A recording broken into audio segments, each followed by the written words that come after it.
Okay, we'll just gather and then I'll start the broadcast. Adela, Yes. I just saw that you emailed. Oh, sorry. Yes. Okay. So now that we're pretty much here, I'll start the broadcast and then the attendees will be able to see us. This just gives us a minute to gather. Thank you.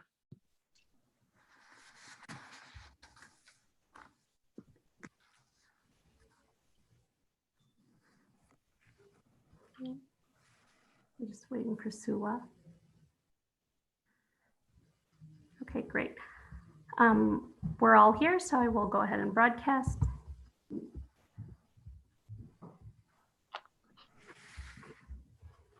Okay, welcome everybody to this board meeting on the May 18th.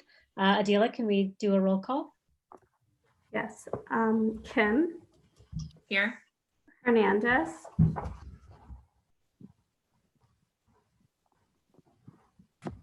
Here. Great. Lindsay Ryan. Here. Mendoza. Here. Tanya Booty. Here. Hilpern. Here. Kartha. Here. So Sula, you've got the first, the approval of the meeting agenda. If you want to take that motion.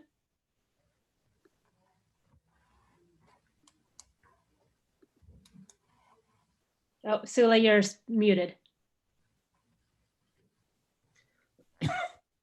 You're still muted, Sula.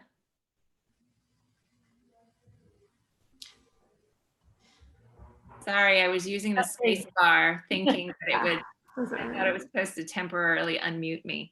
I move to approve the meeting agenda from, I don't have the thing in front of me, the script. I was going to pull it up.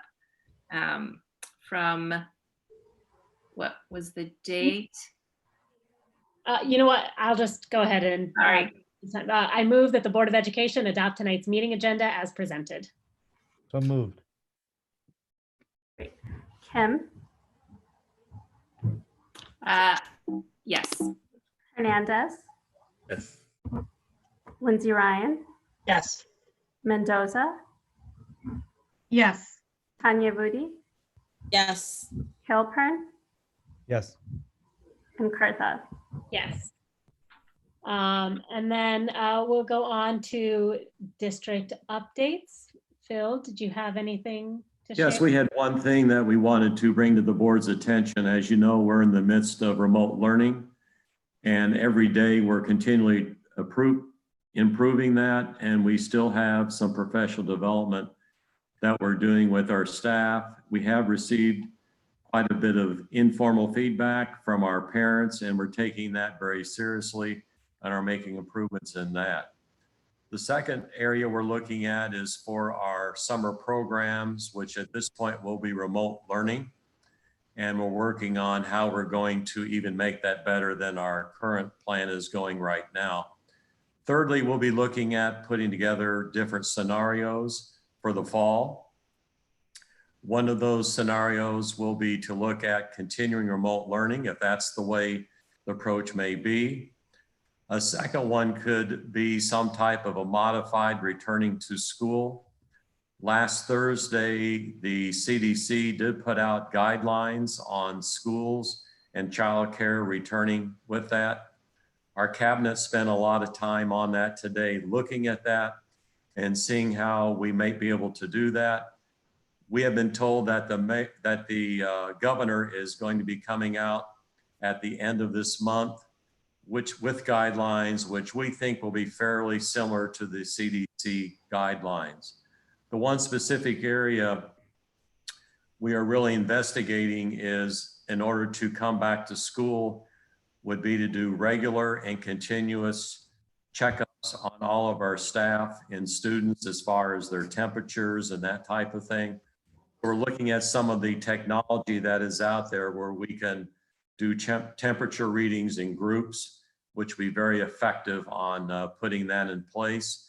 And we'll need to use the same type of process that for parent volunteers, for visitors and that type of thing as well. So we're working on different scenarios, and once we get some more guidelines from the state by the end of this month, we will come back to the board with a plan, and we're putting together a task force, which is really going to have a comprehensive view of looking at it from a curriculum instruction standpoint, transportation, health, food services, all those different areas will play a key role in that. Okay, thank you for that. Yes, I know that it is definitely challenging for there still to be so many uncertainties regarding how next school year is going to unfold. But I know that you all and your team are working diligently trying to finalize that and figure that out, and keeping public health first and foremost at top of mind. So I appreciate your efforts. And, you know, I know that as soon as we have anything more concrete, we will certainly share that with our community. Are there any other board member updates or statements? I had just one quick thing to say. I just wanted to continue to commend all of our educators and our district employees, the leadership, for the amazing work that's happening just to keep the ship going forward.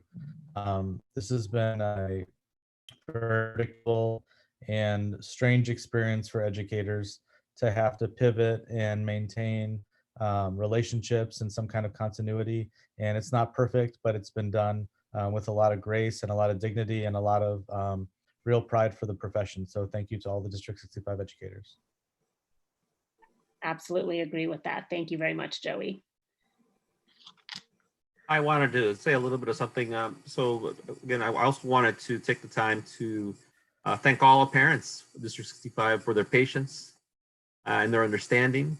I attended the last PTA council meeting of the year, and many parents expressed how much they miss the educators and how much their kids miss the educators. I know as a parent, I miss all my kids' teachers. Luckily we've had opportunities to get in contact with them and show our appreciation, particularly during our Teacher Appreciation Week, which was, I believe, last week or a week before that. But again, on behalf of the parents for PTA Council, I just wanted to carry that message out to all our educators and administrative staff who are doing some incredible work in a very, very uncertain time. We are there with you as parents, and we appreciate all your efforts and all that you're doing to educate the children across our district. Very much so. Thank you. Anybody else? Okay, we will move on to some very exciting news about some additions to our district. Despite all the challenges of having to meet and do things virtually, we were able to make some progress on and have some recommendations on leadership. So I don't know, Phil, do you want to go ahead and do sort of an introduction, and then we'll do the motion and vote? And then I think Absolutely. That'll work out well. As the board knows, we did a partnership with BWP and Associates to help us with the hiring process, which was invaluable with that. Throughout that process, there were leadership profile was developed, very similar how we identified that for the superintendent. That involved a lot of involvement and engagement of our staff, our parents, and our students. So we had focus groups for each one of those groups individually, and then came up with a leadership profile, which was then used by the search firm. After that, the search firm then gave us candidates at the cabinet level. We looked at those, screened those down even further with the leadership profile kept in mind, and then move forward with the interviews and checking references. We're very excited that we would like to recommend Dr. Amber Henderson. Dr. Henderson has been employed in the Chicago public school system for 15 years. She closely meets the leadership profile in that she has a very unique experience. She's been an assistant principal at a K-8 school in the Chicago public schools. and then is currently an assistant principal at Roberto Clemente High School. One of her noteworthy accomplishments has been her work with improving the culture and climate at the high school, which has been very successful. One of the ways she has done that has been through using restorative practices and trauma-informed practices also. One of the results as that has been a dramatic decrease in the out-of-school suspensions, especially for African-American students at the high school, which is very important for us as well. She has also led and facilitated team efforts on looking at student data and making adjustments to the curriculum instruction and the protocols that need to take place at the school as well with that. These schools that she's been working in also have had a history of being magnet schools, which is another very important component of looking at her being a great fit for King Arts in that area as well. So we're very pleased with the search that took place, the amount of involvement, and the candidate who really closely matches the leadership profile that we have with that. At this time, if we could have a motion, and then Adila is going to bring in the candidate, so a few words can be made by that person. So technically we had the Haven motion next, but can we just flip it around and do King Yeah, Arts? I'm ready. Okay. I'm sorry. That's That's all all right. right. My fault. All right, so Biz, I move that the Board of Education approve and authorize the board president to sign the contract with Amber Henderson in substantially the form presented to the board to serve as the principal of Dr. Martin Luther King Jr. Literary and Fine Arts School. Second. Kim, Yes. Hernandez, Yes. Lindsay Ryan, Yes. Mendoza, Yes. Tanya Booty, Yes. Halpern, Yes. Cartha. yes. All right, and then so do we want to bring Dr. Henderson?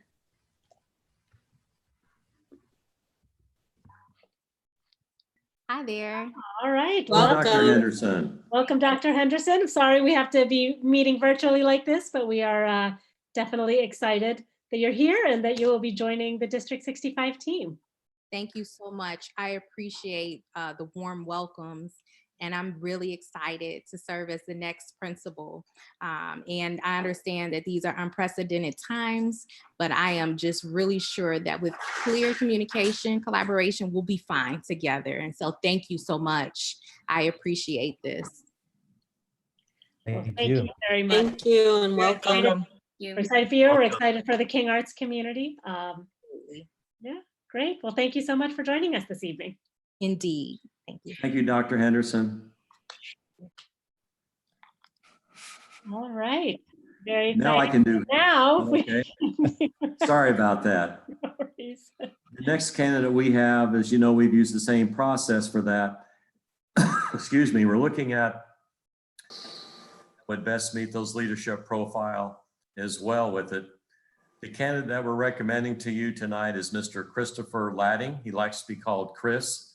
He's been a 15-year employee of the Joliet Public Schools, which you know has a rather diverse school population as well.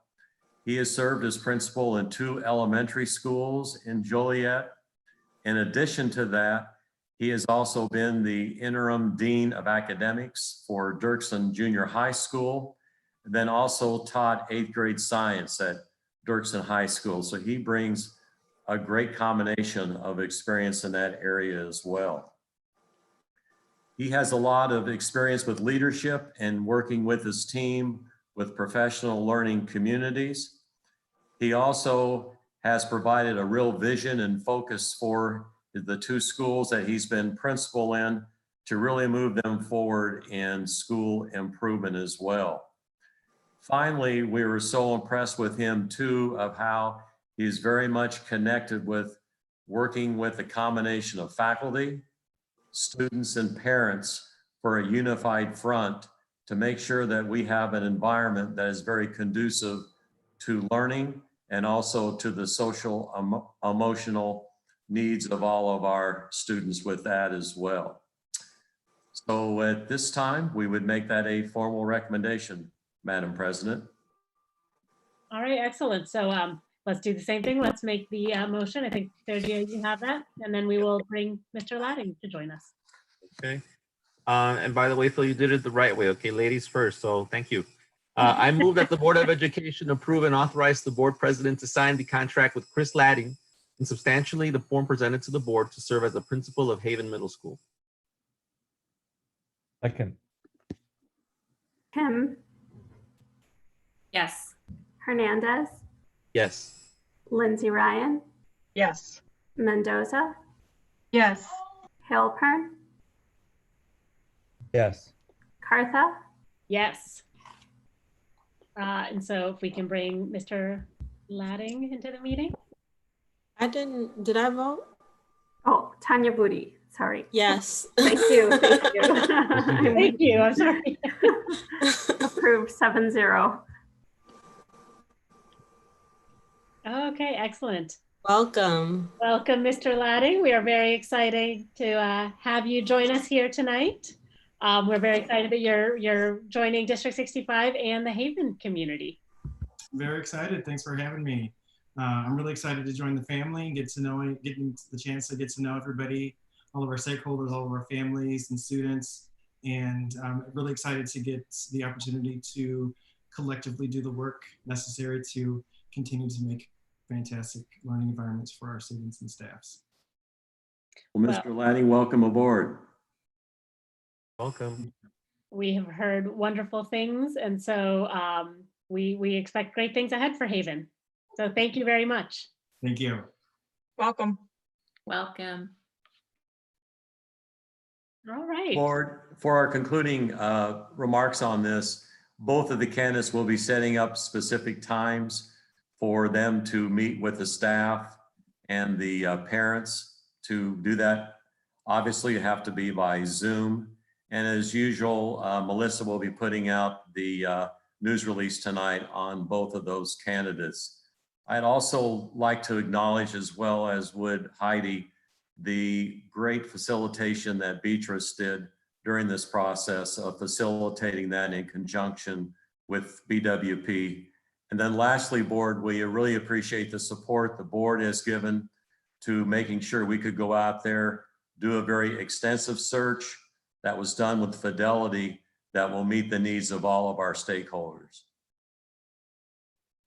Well, thank you very much. I know that it was a challenging way to have to wrap our heads around conducting a principal search. So I appreciate you, the entire team, and BWP in making as inclusive a process as possible. And so and it looks like we have some wonderful candidates, or wonderful team members now who will be joining us. So thank you very much. It was truly a team effort.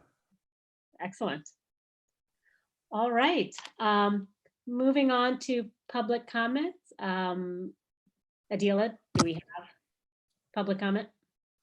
Yes, we do have one public comment that I'll read out loud. It's submitted by Carrie Levine, Executive Director of Evanston Case. Evanston Case is a nonprofit organization providing advocacy and support services for Evanston families whose children have disabilities.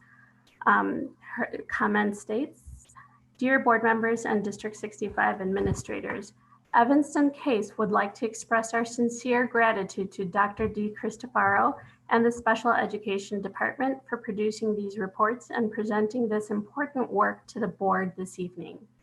For years, Case advocated for annual reporting by the Special Education Department so that the board and the community could set aside dedicated time to focus exclusively on the needs of special education students who make up 14% of our student body. We are grateful that special education is on the agenda for this evening.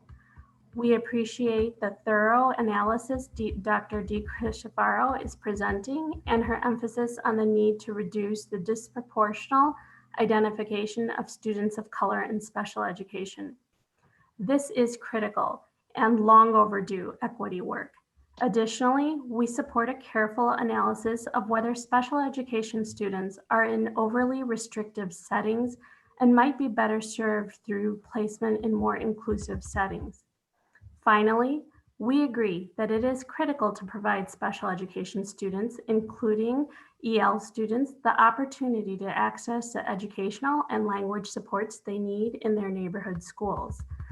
There are two areas that we would have liked to see addressed in more detail in these reports. First, we would have liked to see reference to baseline information beyond MAP scores about the academic performance and well-being of students in special education in the district.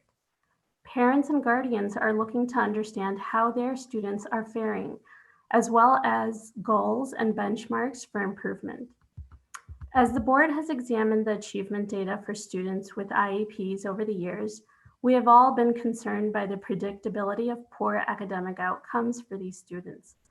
Providing families with this kind of information about students in special education is especially important since the new format of the Achievement and Accountability Report excluded much of the detailed information that had historically been reported and that had informed parents and guardians about the performance of students in special education relative to students without IEPs.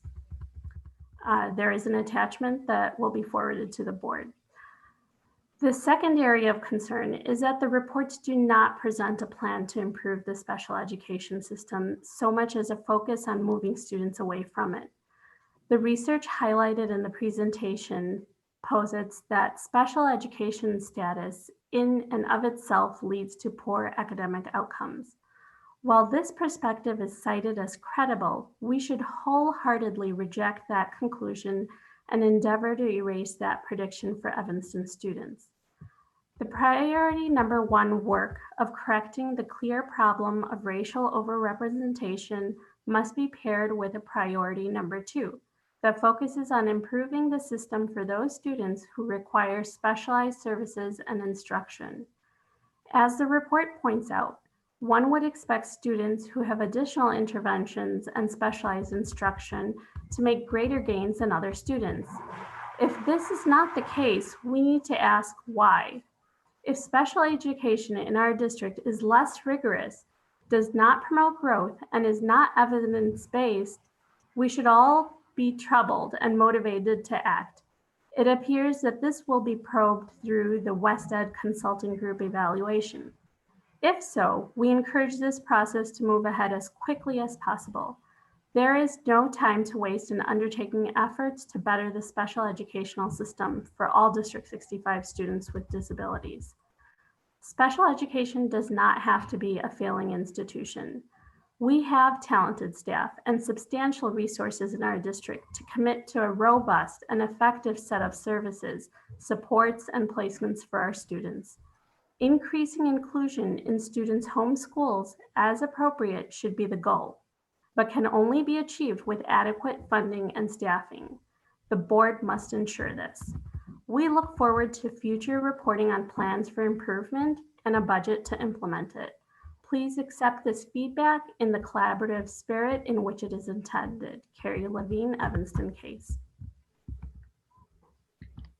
Thank you very much. And looking forward to having a deeper discussion on this topic when we get to that part of our agenda.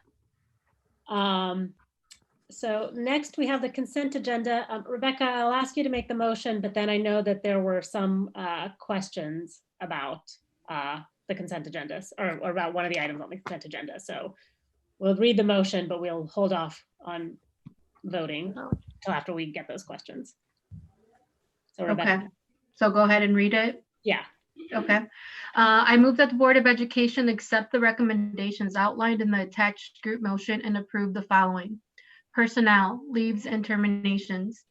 The April 2020 Board of Education meeting minutes. Destruction of March 2018 closed session audio recordings. March 2020 list of bills, treasurer's report, budget amendment.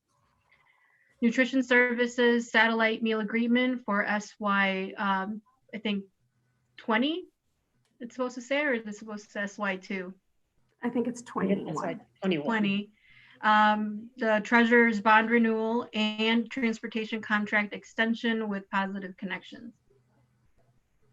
We have a second. Second. And just to clarify, the meal services contract is for SY21 Right. for the coming year. So I know that I had a question about the meal services agreement, and Yes.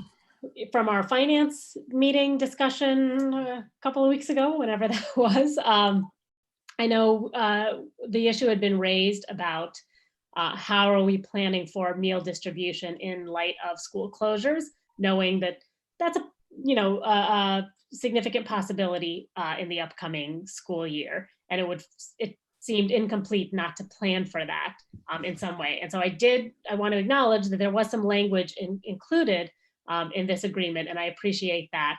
I do have some concerns that it doesn't seem to be a particularly firm plan on how meal distribution is going to work during school closures, and doesn't seem to protect the interest of making sure that we can get meals to students who need them, even if schools are closed during the year at all.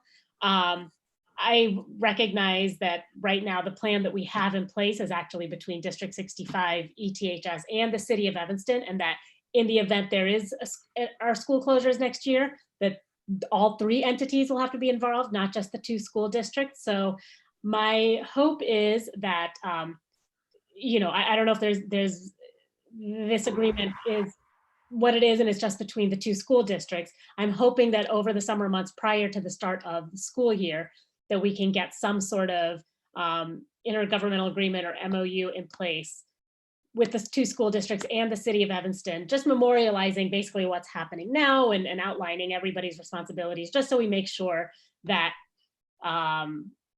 going in, we know what's going to happen in the event that schools have to be closed, or even if we just do alternate days of school for kids. Right. What happens on the days that kids aren't coming to school if they need meals? How are we going to get them to them? So I do think there's still some work that needs to be done, probably with all three governmental entities. That's a very good point, Suni. We had a conversation with Raphael on that this morning, and he'll be working on that. If you would like, we can have a deal of bring him into the meeting and he can discuss that further if you would like at this time, or. Sure. Yeah, if he's Okay. available, that would be Dila, great. could you do that, please? There he is.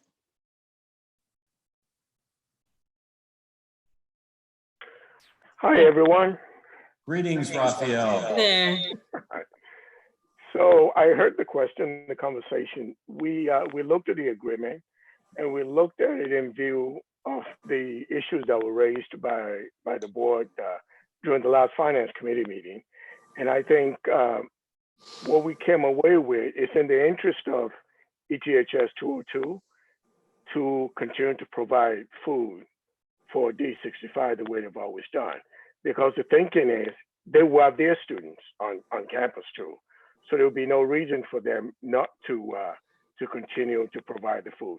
It benefits them because it provides them scale and the ability to reduce the cost of per meal. And so we pay them, so it works very well for both entities. And as far as the issue that you raised, if we were to alternate the way school works right now, one option that we've looked at is we can distribute food on site, especially if we have the ability to hold school in our buildings. So we can distribute food on site by ourselves. That's one option. The other option is we can have communication with the City of Evanston Park District to see if they would like to continue the current relationship. And we'll be happy to memorialize that during the time between now and the start of school. But I think the current agreement really has to do with 202 supplying food to District 65. That's what the agreement that we have right now speaks to. Right, and I think that's why I think that this agreement is probably fine as is. I'm just suggesting that if we think that all three entities are going to need to work in some way, again, to have, I'm actually pleased to think that, potentially the schools could be the distribution site. We wouldn't necessarily need to do at the different community centers, but just to have something in place that memorializes what we're doing right now. So if we have to go to that model again at some point for any reason, that we have the structure in place. It feels, I just want to make sure that our students and families, who need those meals, for whatever contingency that might come up, that we have a way to get them their meals. Can I add to that? Just that I think that it's really important for us to give confidence to folks who would need those meals, that it's been thought of, that it's been taken care of, that we have that plan. And it also takes it off all of your to-do lists, that when it comes up without a lot of notice, we don't have to renegotiate all of those things. It's clear. I think in terms of this specific document, the only thing I had a question about, Raphael, was that it says that 202 needs to give notice, but it doesn't say how much notice. And that would be a question for you of, like, if we were doing it ourselves, or if we, worst case scenario, things don't work, like, what is the amount of time we would need to create that system? And I wonder if we want to put specific language in it of, like, how much notice we would need, because notice isn't very clear. We can, what we talked about is 6 months notice, but just to be honest, I don't think there's a benefit to 202 saying they want to walk away from the agreement. It serves them just as well as it serves us for them to continue the relationship. It's a relationship that goes on years. They will have to feed the high school kids anyway.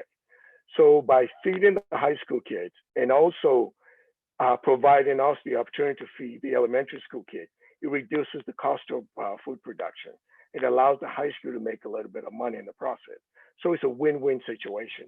So I don't foresee a situation where the high school would decide, we're just going to cook for our kids, we're going to leave you guys in the lurch. So we can, if it makes the board feel comfortable, we can go ahead and put 6 months, but I really don't see why. And we had conversation actually after the finance committee meeting with my counterpart at 202, Mayor Rodino, and also with the director of food services there. And they affirmed the same that I think is that they can't foresee a reason why they will walk away with partnering with us, because it helps both entities. Yeah, and I don't mean to suggest that it's one-sided. I think there probably should be notice for all parties required, right? That any one of us, if we want to change how we're doing it, needs to notify each other. I guess my question about the 6 months is, like, if we had the scenario that we did this spring where we really had like 4 or 5 days before we knew that we were going to close, how does that apply to giving each other 6 months notice? Like, we won't be able to do that. So is there a smaller time frame for the more remote scenarios that we agree on that we can work from? And again, not to be one-sided against 202, just that we're all agreeing to do this thing. And if somebody wants to change that, here's the minimum amount of time the rest of us would need to scramble and come up with another way to do it. We can go back and look at the document and add time to it as required. We can do that. Okay, thank you. Joey, I think you had your hand raised. Did you have a question? Yeah, I don't want to be too redundant with Biz, but I agree. I think I love the positive working relationship. I love that we do this food agreement with the high school. I just think that as it relates to food security and people getting meals in crisis, the time it would take to reflect on how food has been distributed these past weeks, months, would be time well spent to make sure that if we had to jump back into it again, things were just ready to go and people knew how to operationalize, so that we knew that those critical pieces of getting people what they need are already in order and don't require a meeting. They don't require anything. And if it's so easy that everybody agrees it doesn't need to be written down, then maybe we could just write it down and have it so that we can all agree to what we agreed to. Because if we don't write it down and then somebody drops a ball and then the blame game across the community starts happening and somebody's like, well, we never wrote it down. I want to be crystal clear. We should be able to write this down so that we have an understanding, because we're talking about how food gets to our families and we rely on to other governmental agencies within the same community to get this done. And if we can't agree to getting it on paper, then we need to figure out how to just do it ourselves. Will do. And I think I would just add to that, like, what if we did have to do it ourselves, right? So, just unforeseen scenario, something happens and a food handler at ETHS, comes down with the virus, like, those sort of things take time to like clean out a space and have to like get food preparation up and ready. Like we won't know unless we actually have to encounter that. And of course that's, completely hypothetical, but what is, the backup should ETHS ever not be able to provide food or need to, as a sort of an emergency shut down their facilities. I think, we never want to think of like what could go wrong, but I think given the nature of where we are today, it just would be helpful to consider some of those what ifs and plan appropriately for those types of hypothetical situations. And I hear think you. in the I event, just want to. I was going to just add too that, in the event that, if ETHS doesn't have enough staff and we can provide staff, like I think those are things too that can be memorialized, that, how we are going to work jointly to provide this service. I just want to point out, the point is well taken, that we have the ability to be able to do it. Our middle schools, we prepare food in-house for our middle school. And that's because the middle schools have kitchen in our facility. The reason why we have the relationship for the elementary school with ETHS is that we don't have kitchens in those elementary schools. So if it comes down to it, we need to prepare food on site. We have the 3 sites and we have the staff, we have the resources of those 3 middle schools to be able to do that in a pinch. I think in this particular case, we decided to use ETHS because we just wanted to streamline things and make it happen very quickly. But we do have the ability to provide the services. We have 3 kitchen, we have staff, we have kitchen manager who have the ability and do it before we close to make food for those population. And so we have the staff in the other elementary school that we can bring aboard and scale up if we need to. So it's not that we use ETHS for all of our food preparation. We actually use them just for elementary school. And if we had more time, or if we wanted to really, we just decided to cooperate and make things seamless, we could have hosted those food distribution on our own. So, I mean, I guess maybe then, I think what I'm hearing from the board is that we would just like the comfort of knowing that there is a plan in place and what that plan is for various contingencies.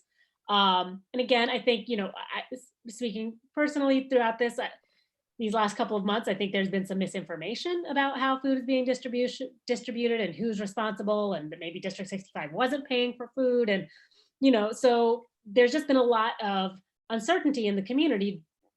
And I think having something written down, whether it's in the form of an intergovernmental agreement or MOU, or even just our own document that we say, this is what's going to happen in these different events, so that we as a board understand it and the community can understand that this is what's going to happen if we have these various scenarios that we can, the ones that we can anticipate at least. I mean, I hope that at this point we can sort of anticipate what all the different scenarios are, but who knows? I think I would be more comfortable with that. And it sounds from what I'm hearing from other board members' comments is that there's just something in writing that we can see, that our community can see, of how things are going to work in different scenarios. It's also for us to highlight strengths within the community. So we're an educational institution, and that's what we're charged with doing, and that's where our focus is. And when it comes to educating our youth, that's where people rely on our institution. When it comes to churning out meals to thousands of community members, when I went out to observe at Mason Park food distribution that one day, I met people from the city that knew what they were doing. They knew how to operationalize and do things that aren't a part of the school function typically. And I think it's a great way for us to celebrate the partnership, get to know one another, and kind of define what reciprocity looks like, right? And no better time than when we have to. But if we're at a point where we can think and process a better way or clear-headedly write down these plans, it's great. You know, nobody likes to draw up a fire escape plan in the middle of the fire, right? So I'm just to recap to make sure that I'm getting the directive that the board is giving, is that we need to revise the contract to ensure that we get adequate lead time if ETHS decide to move away from providing food to District 65. That's the one thing. And the other thing is to memorialize the current relationship between ETHS preparing food, D65 distributing food, transporting food, and then the City of Evanston Park District hosting the food distribution site. So I am going to posit that the amending the contract to put in the notification time might not be necessary, because it does, like Raphael had noted, and I'm looking for it right now, but I know that somewhere it says that the agreement may be canceled by either party without prejudice on 6 month advance written notice. So I do think the notice requirement is already built in, and it's frankly pretty substantial. And so it really doesn't give ETHS or District 65, frankly, a lot of flexibility to cancel this. So I'm not sure. That's a slightly less of a concern to me, because I think that notice is built in, but I'm okay with if we think that it's absolutely necessary to put in something different in that, we can do that. Should there be an exception added to that? Like in the case of the situation that we had this spring, where we, as Biz mentioned, we didn't have 6 months? But I'm not sure, does that benefit us? Do we want to give less of a notice time? So what we're saying is that another incident of remote learning happens in November of next year. If they didn't tell us by whatever 6 months back, I can't figure that out right now, it was, then they have to continue to do what we are doing with the remote situation. They'll still have to continue to provide us meals, yes. Right, Raphael? I mean, is that? Yes, yes, that's the provision of the contract that's currently stands, yes. I don't think there's anything wrong with a safeguard that tells us where this is going to be coming from. I realize that when you start to write things down like this, it starts to beg questions in the relationship of trust. This isn't about trust for me. This is about safeguarding the mechanism for meals to families, and to know that if nobody's told us 6 months out that 6 months from now they don't plan on providing meal service, then they have planned for at least 6 months of relationship and meal service. Should situations change, that's still a part of the agreement. I think it doesn't address necessarily what Rebecca was saying, was that, like, you know, if in the event that there's a breakout of a disease among the food preparers at the high school, right? Like, I do think that there might need to be language of like, but if we're in this situation, here's how we operate. I think having, in addition to having the agreement, I think having some contingencies spelled out would be useful for us to know, like, okay, in the event that this happens, then here's how we're going to use the middle schools. In the event that this happens, here's how we do X, Y, and Z. Oh, I 100% agree that we still, even if we approve this agreement as is, that we still need this other document. And whether that's an internal document that we use, that the board can see, that the community can see, that we know what's going to happen, or whether it's an intergovernmental agreement with ETHS and the city, that I will leave to, you know, Raphael and to the team, to your discretion about what the best way, what the contingency planning is and who all should be involved in it. But I think that separate from this agreement, we do need to have some more specific contingency planning around what happens. School closures, if it's alternate days, if it's whatever the case may be. So just to clarify, and I think the suggestion of it being internal, I think it works better because it gives us more locus of control over our own destiny, if you will. We can come up with an internal plan that says, in the event that we can't get food from ETHS for whatever reason, or we can't have the relationship with the city for food distribution, the process that we'll use to host that and make sure that the food get to our family. We can develop that internally. Then I will be happy to share that with the board. Okay. All right, excellent. Thank you. Thank you very much. Thank you, Raphael. Okay, so then with that, so we are going to then be, as part of the consent agenda, approving the meal plan, the meal agreement with ETHS as is. And we will look forward to receiving this other document later. Okay, so with that, I think we can do the vote on the consent agenda. Kim, Yes. Hernandez, Yes. Lindsay Ryan, Yes. Mendoza, Yes. Tanya Vudi, Yes. Halpern, Yes. and Cartha. Yes. And then Anya, you have the next motion on Head Start grant, COLA, and quality improvement application. Yes, I'm just pulling it up. I move that the Board of Education approve the Head Start grant, cost of living adjustment, and quality improvement supplemental applications. Good. I don't know. Oh, I think, is that Katrina who is, I can actually speak to it. Katrina and I work together on this particular. And I okay. think she's Yeah, and actually, as it stands right now, I manage Head Start. So yeah, I can speak to that. Okay. Although Katrina, is that you who just joined us? Yes, for some reason, I'm clicking start video, but it's not starting. oh, okay. Well, we can hear you. We can hear How you. are you? Well, thank you for joining us. So I don't know, either one of you then, if you want to give us Katrina, background. you here? Have a go at it, Katrina. Pardon me? Katrina, they want you to speak to the approval of Head Start. Okay, so we have COLA, which is the cost of living adjustment. We have received a cost of living adjustment for 4 of the 5 years for our first 5-year project period. And the dollars will go to offset both personnel costs and the fringe benefits for the upcoming school year. The other thing that's up for approval is quality improvement dollars.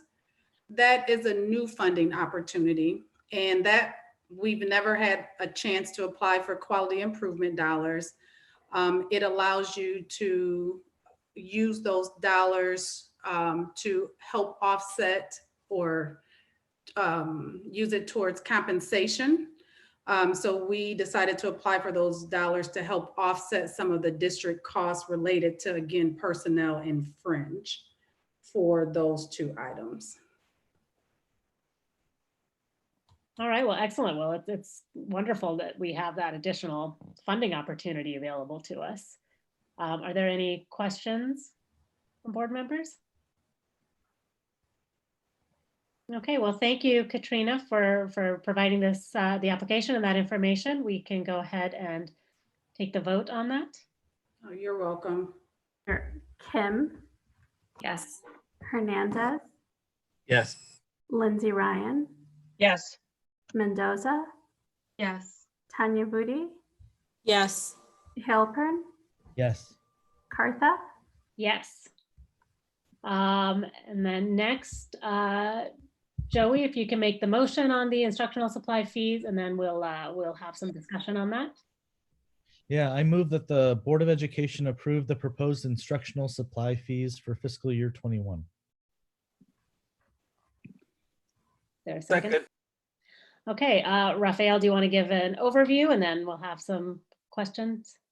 Yes, this request actually came about because currently PTAs in different schools in our district, they are responsible for acquiring supplies and working to make sure the students buy supplies. So it varies what is done from building to building. And in some cases, we have students who have the ability to be able to buy a robust supply package, being able to provide those in their classroom. And then we have students who just do not have the ability to afford the same thing sitting side by side. And so what we're trying to do is trying to make sure the playing field is level, if you will, whereby we allow teachers to have access to the supplies they need to be effective with the instruction that goes on in the classroom, without students feeling like some students showing off who have the ability to be able to pay, and students who do not have the ability to pay for whatever reason, sitting there and feeling invincible. So what we came up with in consultation from the PTA equity group is to come up with a process whereby the district can levy a small fee that we hope will be lower than what is being paid right now by parents, and then give the teachers the ability to be able to then have the funds loaded onto an account. And then the teacher will have, currently what happens is all the supplies come in at the same time. So everyone has the same kind of supplies anyway, regardless of what is needed or required that year. One year you may have an abundance of scissors in kindergarten that we may still have scissors left over from prior year. Then we get another huge supply of scissors when maybe crayon is what is needed in abundance. So with this year, what it does is we came up with a system that allows teachers to have from July 1st of the fiscal year till June 30 to actually order whatever they need that's needed, and they can order it, and the next day will be delivered to the teachers. So it allows the teacher to be more, the educators to be more in control of what they need and to be more intentional about the supplies that they need to provide instruction. Thank you. And just, to be clear too, that, this is the bulk school supply system has been used at, I think, a majority of the schools right now being run by the PTAs. So parents are paying a fee to their PTAs to then organize and have to find the volunteers and coordinate the whole thing. This just takes that fee that's being paid to the PTA and makes it a fee to the district for school supplies. And because of the district's ability, it just creates a more equitable system across the district as opposed to trying to do it school by school. And hopefully across the district provides greater equity for teachers too, so that teachers aren't needing to go into their own pockets to provide whatever missing supplies they might need for their classrooms. So I think this is something that parents have been asking for a while, to have that centralized at the district level. So I really appreciate, and I know it's been challenging with everything else that's been going on, to still try to make plans for that for next year. But I really appreciate that you prioritize this and that it is something that's happening. And I know that parents across the district, just talking to PTAs and PTA council, they are very excited that this is happening finally. So thank you for your efforts. Thank you. And in the process, I want to point out that we engage with building principal, the building administrators to get their input. We engage with the PTA, as Suni said earlier. We also had engagement with DEC, our educators, who are involved in buying the materials that will be needed. And so we try to make sure that everyone's voice who had a stake in what is being done get heard. And some of the suggestions they gave us, I'll be frank with you, we haven't thought about, because we didn't have the role that they have in the process. So it allowed what we put forward to the board to be better baked than if we hadn't engaged with them. So that's been helpful. So what in talking to folks, for example, right now, even with what is but, we have non-classroom educators who currently don't have access to supplies. From what we found out, they have to scrounge for supplies. What this plan asks for is 10% of each of the classrooms allocation will be set aside for the special teachers, the non-classroom teachers. And then the dean would decide how the allocation will be made. So it allows everyone to pretty much have a voice in the process. And so those specials will have an opportunity to have supplies that they will use in the service of children. I think that's fantastic too. So thank you for engaging all those stakeholders.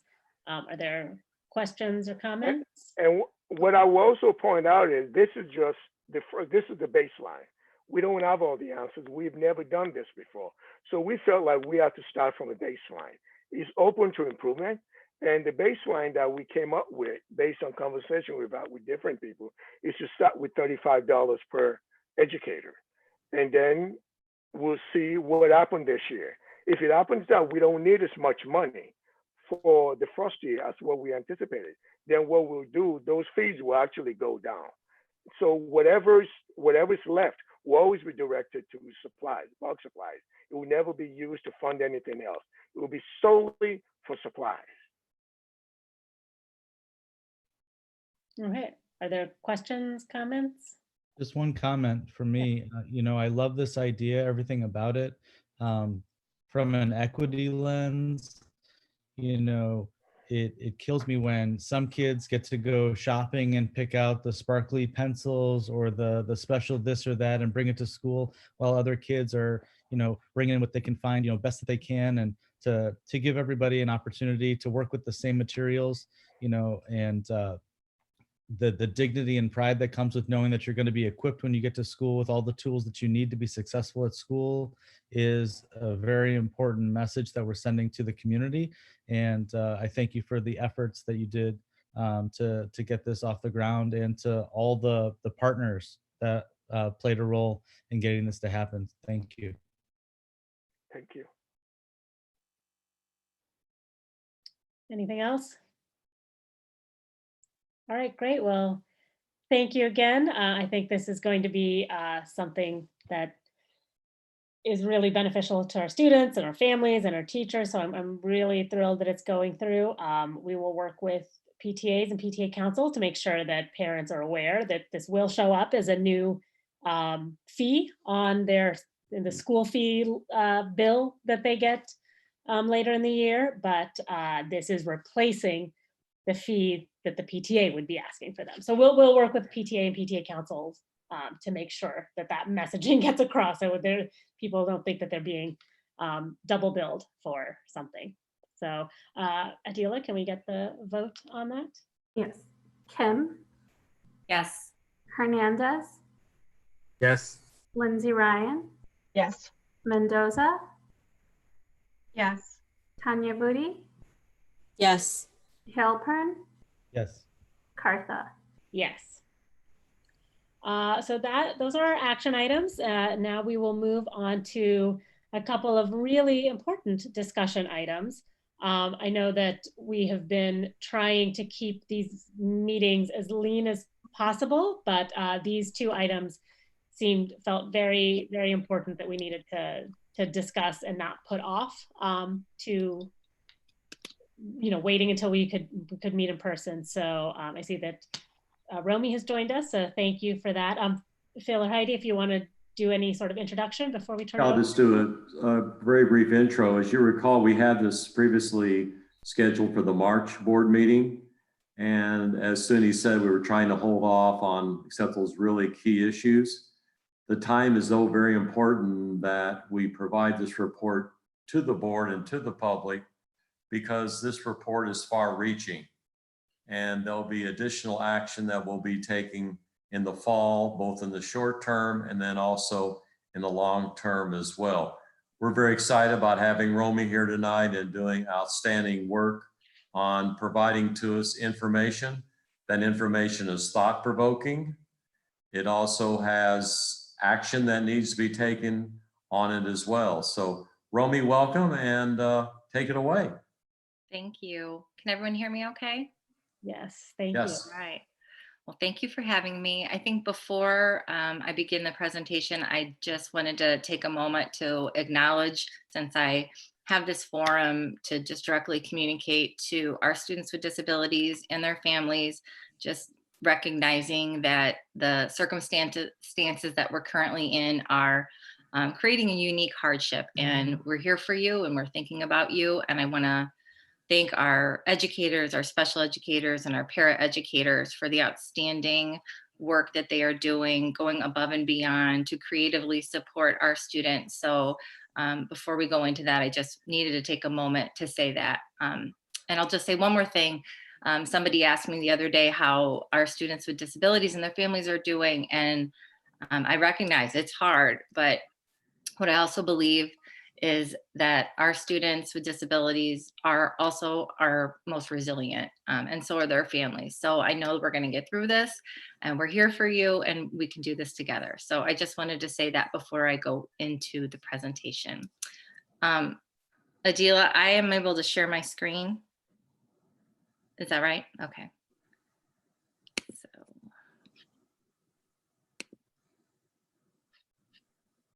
All right.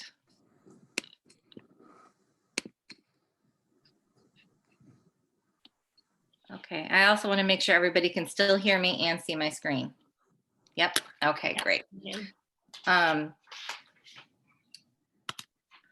So into the purpose of this presentation, I want to recognize and acknowledge also the comments that Case and Carrie Levin shared. And I also want to thank the board for this opportunity to discuss special education at our board meeting. As a first year special ed director in District 65, I have felt nothing but support and commitment to supporting our students with special needs. So I just want to thank you all for giving me this time. So the purpose tonight is really to give you information about special education in District 65, but also highlight and share some important concerns about the overrepresentation of our Black and Latinx students in special education, and really how we're failing them in our system. And with that, because I don't want to just share bad news, I want to talk about the opportunities for collaboration, some next steps, and recommendations. I will, throughout this presentation, also try to address some of the concerns and comments that came in the public comments from Case. I want to make sure to highlight that this was a group effort and a lot of people contributed to this conversation and work. So I want to thank our DEC Joint Inclusion Committee, the educators and administrators who served on that, and then also our Special Ed Standing Committee. They've all put a lot of work into this, and I think through our work and conversations this year, we have a really good starting point and conversation for where we need to focus moving forward. So thank you, team. I continue to receive questions about what our services currently look like in District 65 and how they're dispersed across our schools. So I just wanted to highlight what our current continuum of special services in District 65 looks like. We do have a full continuum from general education all the way there on the left to the right of our residential, our most restrictive setting, which would be like a residential homebound placement. All of our schools are, with the exception of Rice and Park, offer inclusion opportunities. And actually, Park and Rice do have inclusion opportunities as well, but they're a separate school, and we'll get into that. We have resource support in all of our elementary schools, and then we move into our self-contained programs, where currently we have some specialized programming at Lincoln, which houses our communication development classroom, and that funnels up into Nichols, and that program services students primarily with autism who benefit from a structured teaching program. Then we have our options program that's at King Arts, and that's primarily for students with low incidence disabilities. And then we have some self-contained programs for students who need some additional support and specialized instruction. And those are housed at JEH, Dawes, Orrington, Dewey, Oakton, Lincolnwood, and all of our middle schools. And then we're also fortunate to have Park and Rice in the district as service support options for our students. And then we have some students who are placed in a therapeutic day school. Some limitations to our current continuum that we'll highlight tonight. Just the fact that students who might be attending a cross-cap program, for example, at Dewey or Oakton, that support isn't available throughout their elementary school year. So if you're a Dewey second grader and you're in the self-contained classroom, then you would be the way we've been operating is you would be needing to go to another school in third grade. Same thing with Oakton and Lincolnwood, where it's not offered K-5. So that's one limitation. Another limitation is not having emergent bilingual or EL services at all of our schools and bilingual special education. So there are some cases where parents are making choices between sending, keeping my child in their home school or sending them to a different school so they can get the special support that they need, and then waiving their EL services. So those are situations that we don't want to put our families in. Okay. So looking over the past several years, you can see that the enrollment numbers for our students with IEPs has been going up incrementally.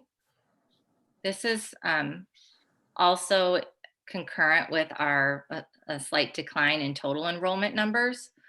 Overall, our total percentage of students with disabilities has remained relatively stable, but it has gone up. We're at 14% right now, which is below the state average of 16%. But you can see that our students with IEPs have been increasing.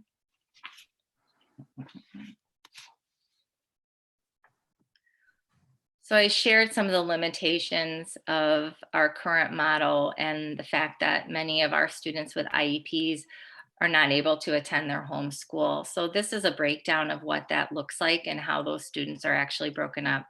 So, and this was taken in November. So this is a little bit old data. But in November at that time, there were 414 students with IEPs that did not attend their home school. So that was 38% of all students with IEPs. What you can see, the blue, 10% of our students with IEPs are not attending their home school because it's a permissive transfer. That's at the parent's request. 101 students, or 24%, are leaving their home school for EL services or emergent bilingual services. 54 or 13% of our students are attending therapeutic day schools. And then the biggest piece of that pie, 217 students, or 53% of our students with IEPs are attending a specialized program. So that would include our cross-cap programs, CDC at Lincoln or Nichols, Options, Park, or Rice. And just to compare, because we do have general education students who also don't attend their home school because of permissive transfers and magnet schools, but to do a comparison, 76% of general education students attend their home school compared to 62% of students with IEPs. Okay. This is a breakdown of how our disability categories are broken down, and these are pretty consistent with state averages. And this is broken down a little bit further in my report in the board memo. The one thing that I would want to point out is the higher percentage of students with emotional disabilities in District 65. The state average is about 6%, but otherwise it's pretty consistent with state averages. You can see specific learning disabilities is our highest category. That's true across the state.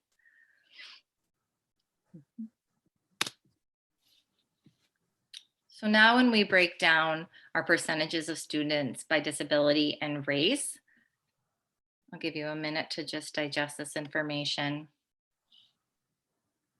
But what we see, and let's see, I think if I'm sharing my screen, you can see that I'm circling some things that I think are important. Light gray is our Black or African-American students. And you can see that they are making up a very high percentage of our students with emotional disabilities. They make a high percentage of our students with intellectual disabilities, specific learning disabilities. And the same is true for our Latinx population when we look at intellectual disabilities and learning disabilities.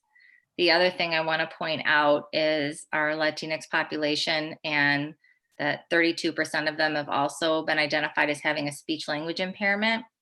And given that percentage is higher than our overall student population in that range, it makes us have to question and wonder if we are looking at language as a concern or if there's really a disability and are we over-identifying students there. So those are important things that I want to point out. Now this slide, I had to move this so I can see the whole thing, excuse me. So the green bar shows all of the students by race in one group, and the orange bar shows that racial group and the percentage of students in that category who have been identified as having a disability. So what I want to point out here is that when we look at our white students, where 42.5% of, that makes up 42.5% of our total population, and they make up, white students make up 26.7% of our students with disabilities. And then we can contrast that over here with our Black or African American students, where Black students make up 22.6% of our students with total students, but they make up 37.2% of all students with disabilities. Same with Latinx students. They make up 20.8% of our population, yet they make up 26.4% of students with disabilities. So our Black and Latinx populations are the only two racial categories where the percentage of students with disabilities exceeds the overall population for that group.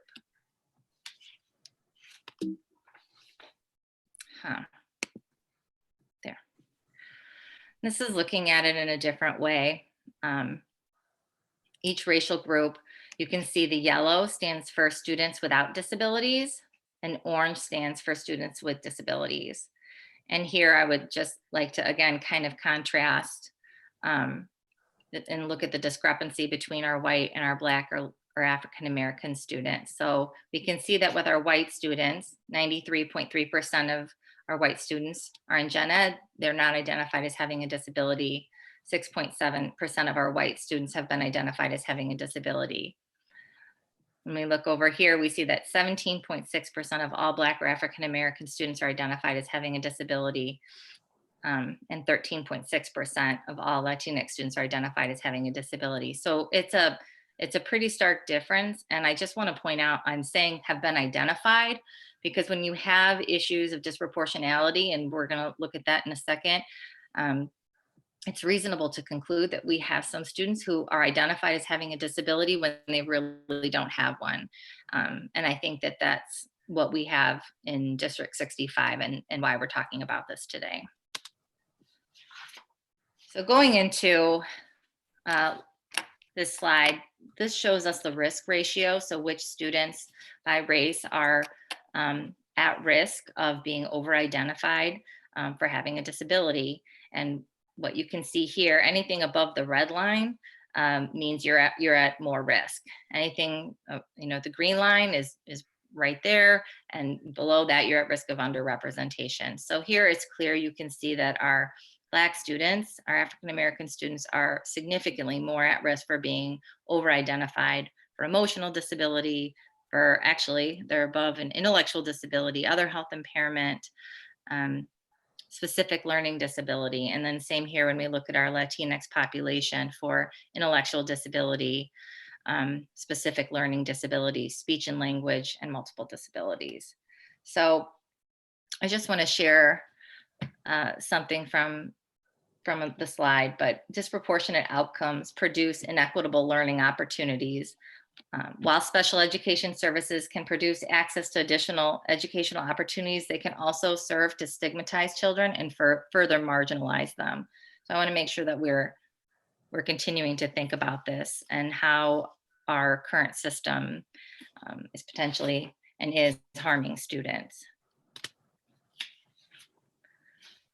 So I already mentioned that when schools have disproportionate numbers, that it could potentially mean that we have students who are identified as having a disability who don't really have them. And there are definitely consequences to that. So this is research, and it's cited in a number of places, but here are some of the risks of disproportionality. And I would also just mention, for those that don't know, that in District 65, we've been cited by the state for the last 3 years of having an overrepresentation and disproportionately identifying Black students for emotional disability.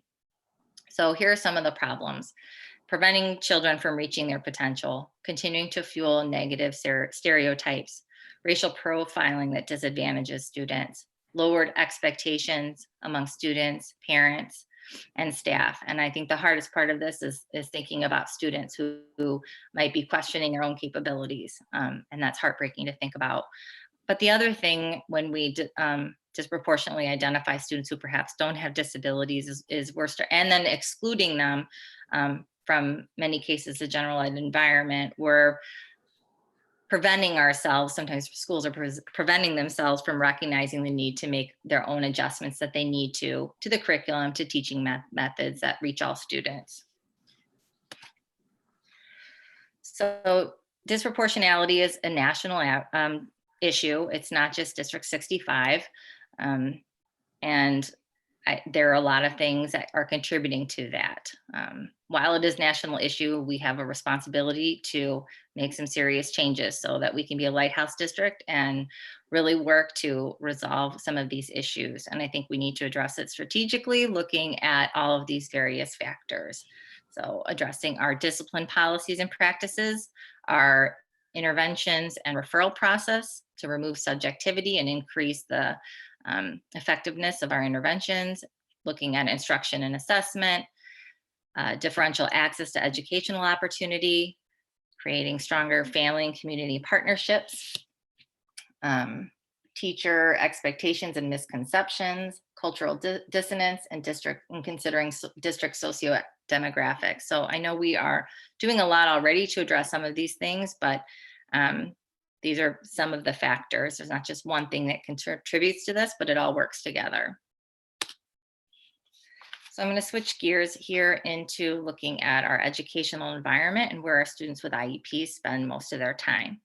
So the good news is that 56.8% of our students do spend the majority of their time in the general ed setting.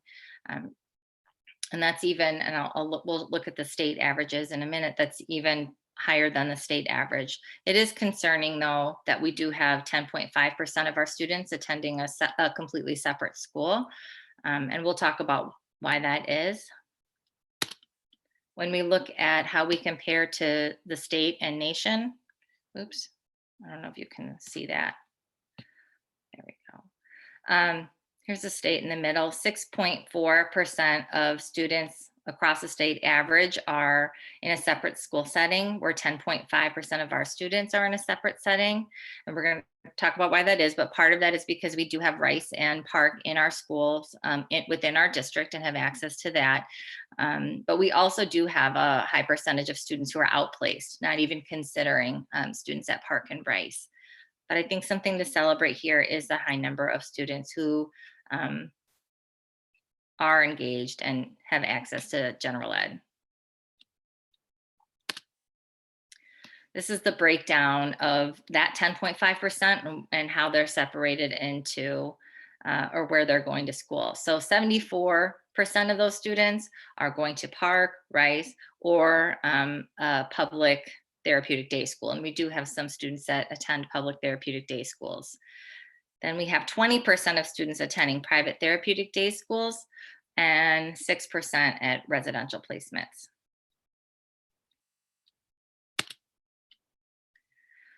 So our, just catch up with my notes. So our priority number one in the district, and I won't read it, but is to increase access to Tier 1 instruction that's rigorous and will improve outcomes for Black and Latinx students. And I think that it is incredibly relevant and has implications for our students with disabilities. So I wanted to add this slide here and know that, that it is important, and we're to address the concerns that came from CASE. We will talk about some of the things that we're doing to improve instruction for students who receive instruction in a special ed setting, but I just wanted to make sure everybody knows that we are looking at this.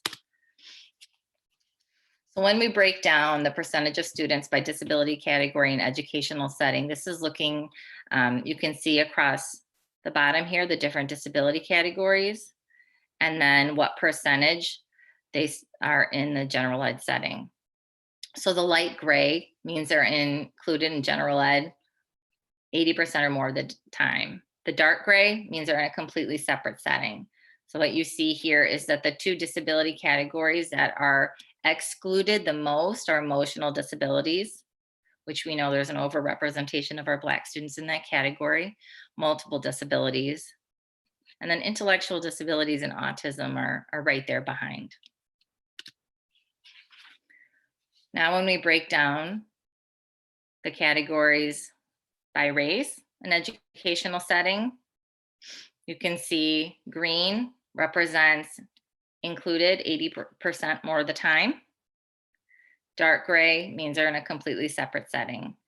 So what I see here is that our white students have the most access to Tier 1 general ed instruction. So when we go back and we pat ourselves on the back for our higher percentage of Tier 1 of students who are accessing gen ed, I think we just have to point out that we're really talking about a higher percentage of white students who have that access. And then if you look down, you see that our Black students and then our Latinx population have the least access right now. And our Black students are most frequently in a completely separate setting.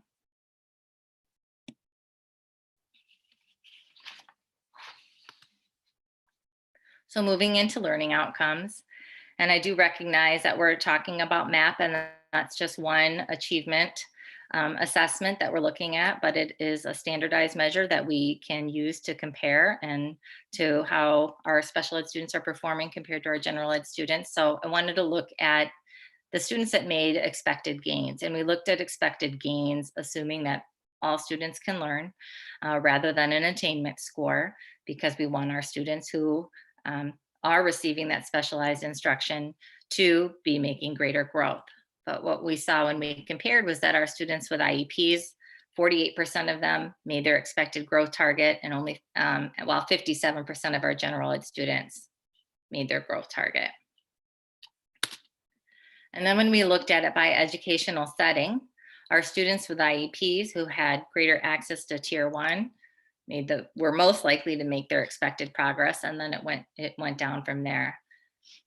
And I think it's important also to point out that our students who are taking MAP in a separate setting are most often our students with emotional disabilities. Many of our students with multiple disabilities don't take MAP if they're taking alternative assessments. So I would just note that I would expect, given that their cognitive abilities are not in the way, that I would expect higher outcomes here. So it's just something to think about. I'm going to pause on this slide for a minute so we can just all take it in. These are mean MAP scores broken down by race. Our blue bar represents our students in the gen ed population, and the red bar represents students who have IEPs. And that black line that goes across, it's right there at the top with our white students who have IEPs. And what you see if you go across is that our white students who have been identified as having a disability are performing higher than our Black students who are in gen ed, and really close to our Latinx students in gen ed as well. So this is really concerning information and data, and it makes us think. And if you read my report, you know I'm an advocate for inclusive education, but we really have to be thinking about what that looks like and how are we supporting our teachers, our general ed teachers and our special ed teachers, to make sure that the instruction in those classrooms are meeting their needs and that we're planning for that. So there's a lot of work to be done, and it is a team effort.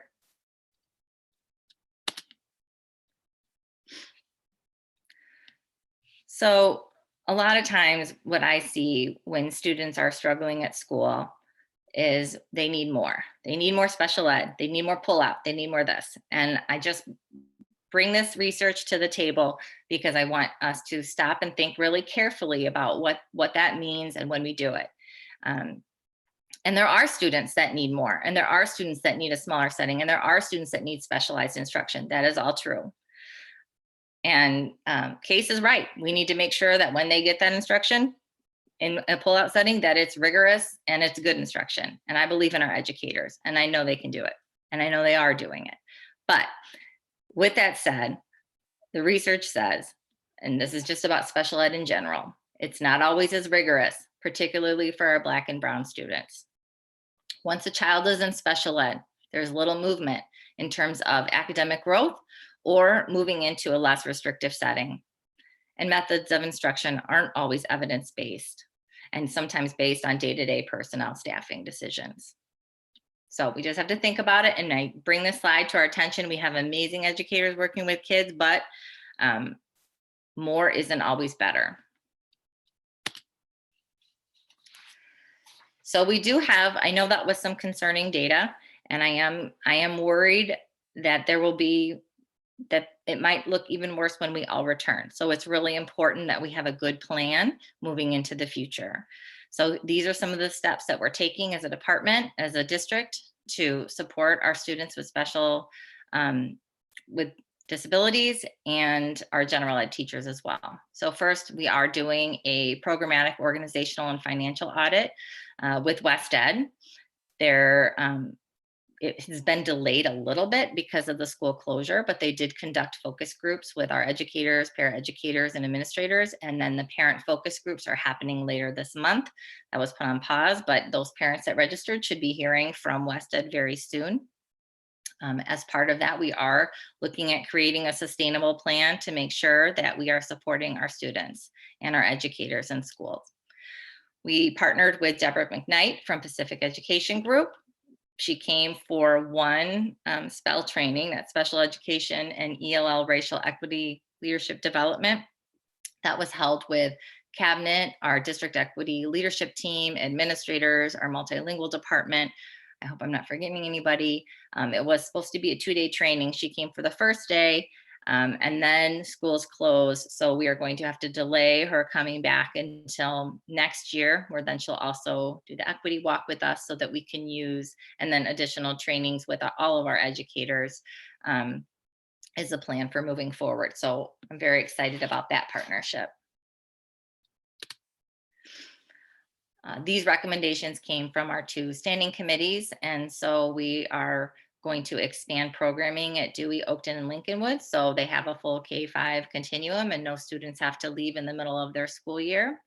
We're going to increase the capacity for supporting our students at each of our home schools, and with that, there are additional staff members being hired to support those schools so that we can adjust to some of the changes we're proposing.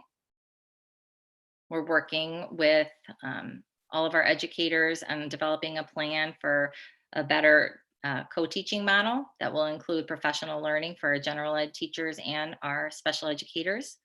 We just recently started working the past couple of weeks with Toby King, who's an inclusion expert, and a process called student-centered scheduling, with the hope of making sure that we're planning ways to promote inclusion and making sure our educators have collaborative planning time together, with the goal of increasing access to gen ed for all students with disabilities. And as part of that, and we're going to talk about it next in our priority memo, I just also want to highlight that we are looking at our special ed curriculum and making sure that it is rigorous and adjusting to the grade level standards. So that is something that we'll talk about next. Finally, our standing committee has drafted a reflection protocol tool that is a means to encourage reflection during the MTSS process and help educators consider implications for implicit bias, culturally relevant practices, and assessing the educational environment to make sure it's supportive for all learners. As we did finish that draft and then brought it to the district equity leadership team, DELT, to use the RIA rubric and assess it. And we received some feedback from them, and that is still in the hands of our standing committee, ready to be picked up at the beginning of next year so we can implement it in our schools. So with all of that said, I just want to again highlight and thank all of our educators. We are in this together. Something that Deborah McKnight said when she came and did our SPEL training was, you can't fix the issues in special education, and it really is. It's a team effort. And we know we have to work side by side with our general educators to make sure we're meeting the needs of all our learners. So I just want to thank you again for this time, to our educators. We have a lot of work to do, but I'm really hopeful. And I think we have a good plan, and I know that we're going to make a difference. So thank you. Thank you so much, Romy, for the presentation and for conducting this analysis. I know that the board for some time has been asking for an analysis like this, and specifically looking at our special education information with a racial lens. It's difficult information to see, but I think incredibly important for us to see. And I think it's really important for our whole community. And I truly hope that our entire community really looks at this information. I think for parents, if your children don't have IEPs, it might be easy to think, oh, this doesn't apply to me. But I would argue this absolutely applies to every single one of us. This is not just about how children with IEPs are experiencing school, but it's really about how all of our children are experiencing school.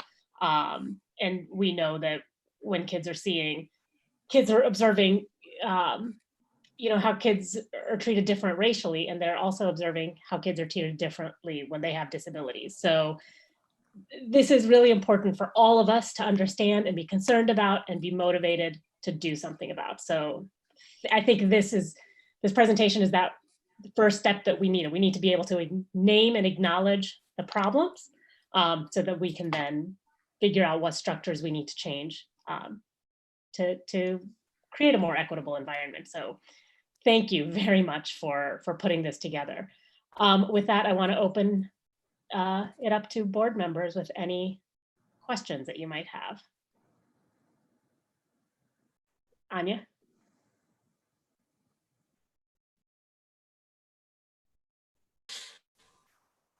Can you all hear me? Yes. Okay.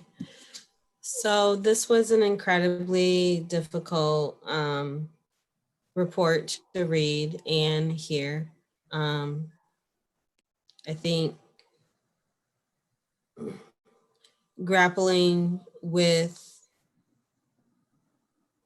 what we know is a history of hostility and neglect towards Black children and families is something that we've been doing for a few years now, but because we hadn't had the opportunity to see the data in this particular way before, it cuts and it hurts in a new way. I thank you for providing it and for helping us take an honest look as a district, but also as a community. One of the things that I think you laid out very clearly is the intersecting systems that lead to overrepresentation of Black and Brown children in need of special services, possibly for simply existing culturally or linguistically the way they deserve to exist and show up without judgment. And I appreciate you naming the systematic responsibility for that. I'm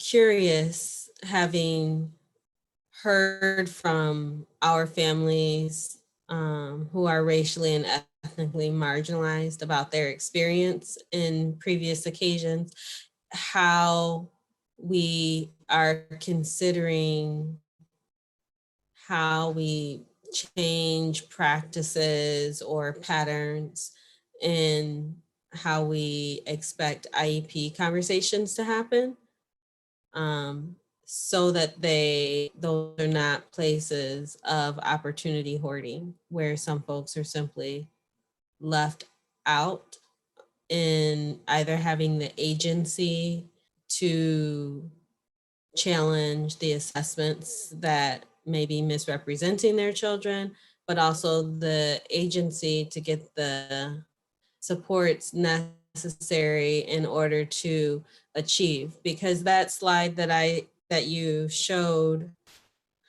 that showed white students with IEPs outperforming Black Gen Ed students, as well as nearly outperforming Latinx students on MAP, indicated to me a faith in white children's potential to learn that this system has, and a lack of faith in Black and brown children's ability and potential to learn. And I have to believe that that shows up in IEP meetings and other opportunities that families have the right to participate in as advocates for their children. So what is the plan to utilize those opportunities differently to close that opportunity gap and to allow everyone to trust that when they engage in these systems with us, that they're not going to be dehumanized?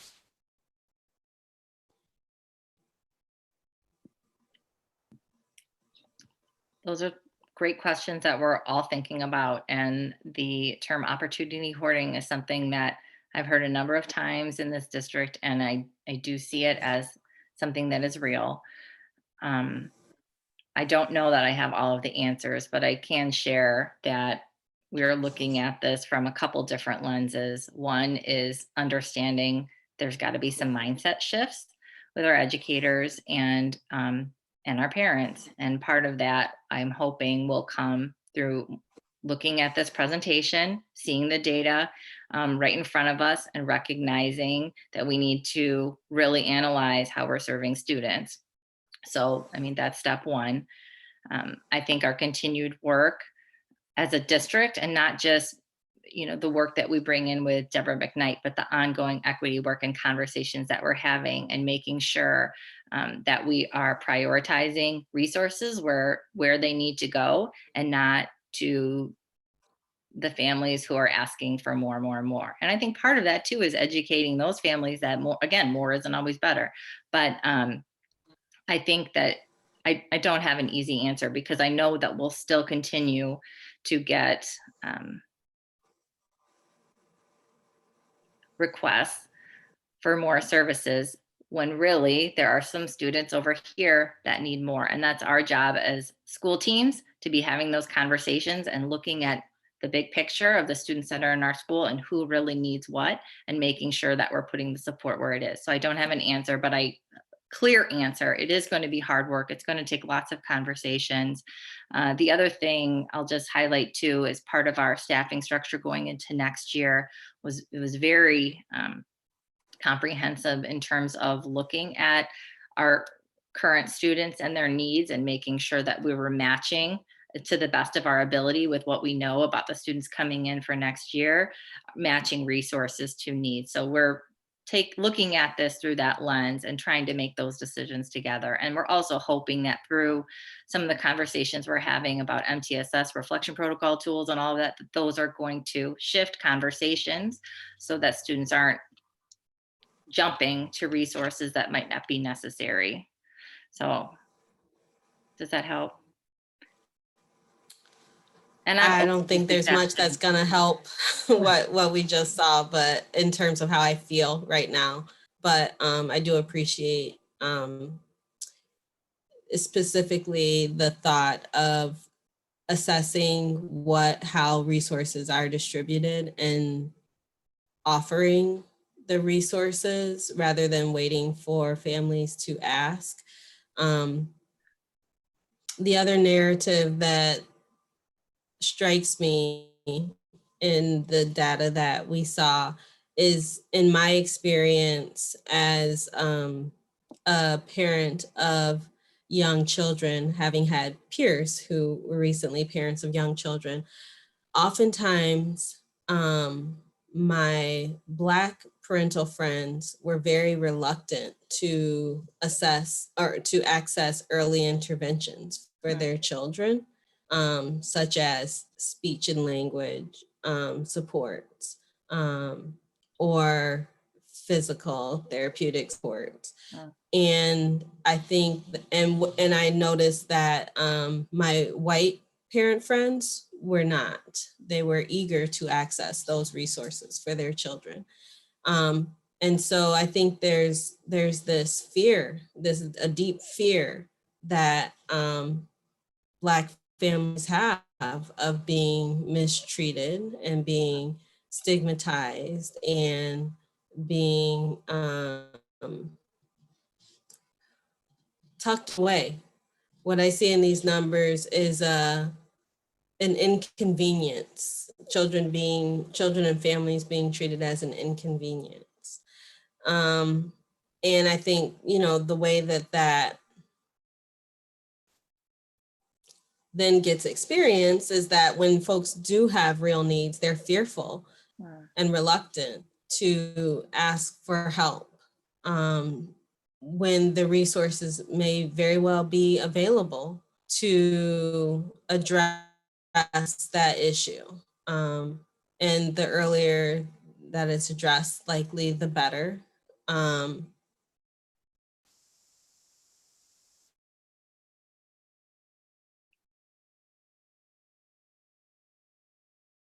Oh, she Anya froze. froze, yeah. But something that she said. So how do we address that? Anya, you're freezing up Internet and coming in and connection out, so we is not. missed the last, I don't know, maybe 30 seconds or so of what you said. Okay, y'all are free. Yeah, my internet connection is unstable. I'm sorry, y'all. I just think, how do we address the very real fear that families may have that limits them from potentially accessing what they may need early on?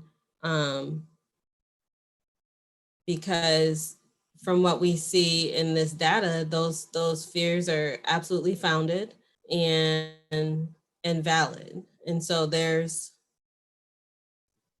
a lot there that needs to be addressed. But I do like the idea of offering resources rather than treating them as scarce and inaccessible.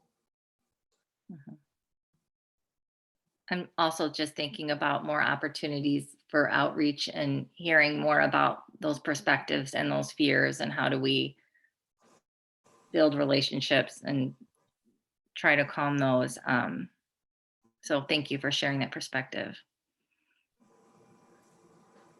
Thank you. I did want to say one other thing that I think is just relevant for our community, which is that for the last 3 years, as we've really tried to zero in on racial and ethnic disparities, we've heard from people in different pockets of our community, is everything about race?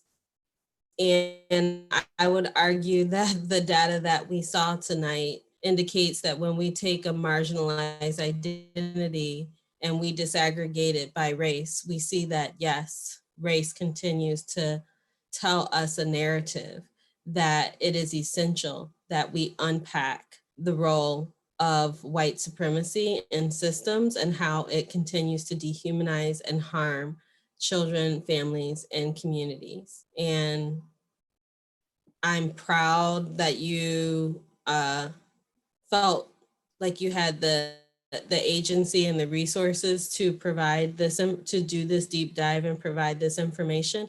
But I think our community really needs to grapple with that and admit that people are having very different experiences based on their race and their ethnicity, and it's not acceptable. This cannot continue to happen. And that's all I have to say. Thank you.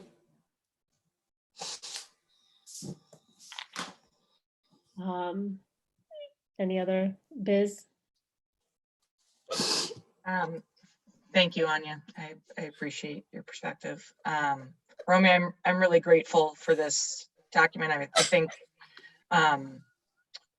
we are no longer surprised because of the equity work that we do, but we can't be any less devastated every time we see data like this, and and deem that that it's unacceptable, and take a moment to say, like, what really struck me from your presentation is when we look particularly at emotional disability, and I think the language piece for Latinx students, those feel very influenced to me by white supremacy, bias, racism, and profiling. Those seem to be categories that are very easy for an educator's lens to influence how they experience them. And that intersection of racism and sexism, I think, has proved to be very strong in terms of how we expect certain people to behave in a school and whether we see that as a discipline issue or a disability. And so I think it's critical for us to continue to sit with our role and what needs to happen in terms of our paradigm shift.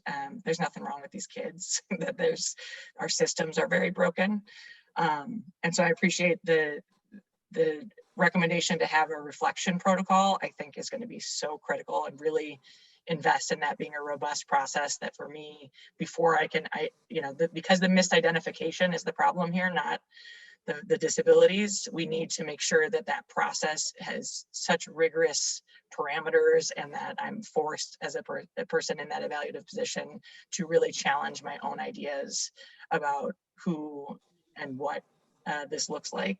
And I think, continuing to think about how we center student and family experience, because if we keep going at it from we're the educators and we have all the expertise, and we're not hearing from families and students how they're experiencing this, that allows us to keep having this disconnect in terms of who's using these services. And I also want to call out that I think that there's these kind of two diverging lines of where white supremacy is showing up in our fear and concern about our legal responsibilities and lawsuits for white students, that is allowing them to get resources in a certain way, to the point where our systems are negligent in ways that we maybe subject ourselves to potential lawsuits, or should be held accountable in a different way for the way that Black and Latinx students are. And I really want us to shift. I think as a district, I've seen this in a lot of different capacities, our fear of parents, our fear of giving space to hear from them how they're really experiencing these things. And I think that just leads to the opportunity hoarders having the access to say their piece and get their needs met, and for those who are marginalized to be dehumanized at every turn, and understandably how that's reproducing the system of folks not feeling like they trust and want to access the supports and resources. I mean, I had multiple children in early interventions.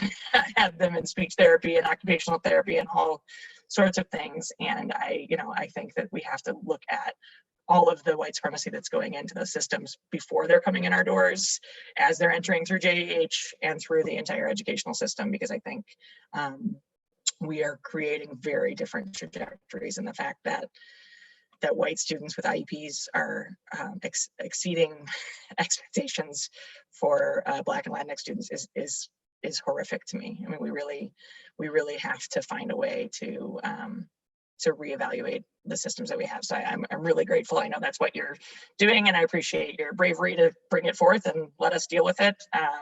And that we continue as a district to not, as more and more of these presentations happen where we're looking at a specific area of our services through a racial lens, that we get numbed out or tuned out to how devastating this data is.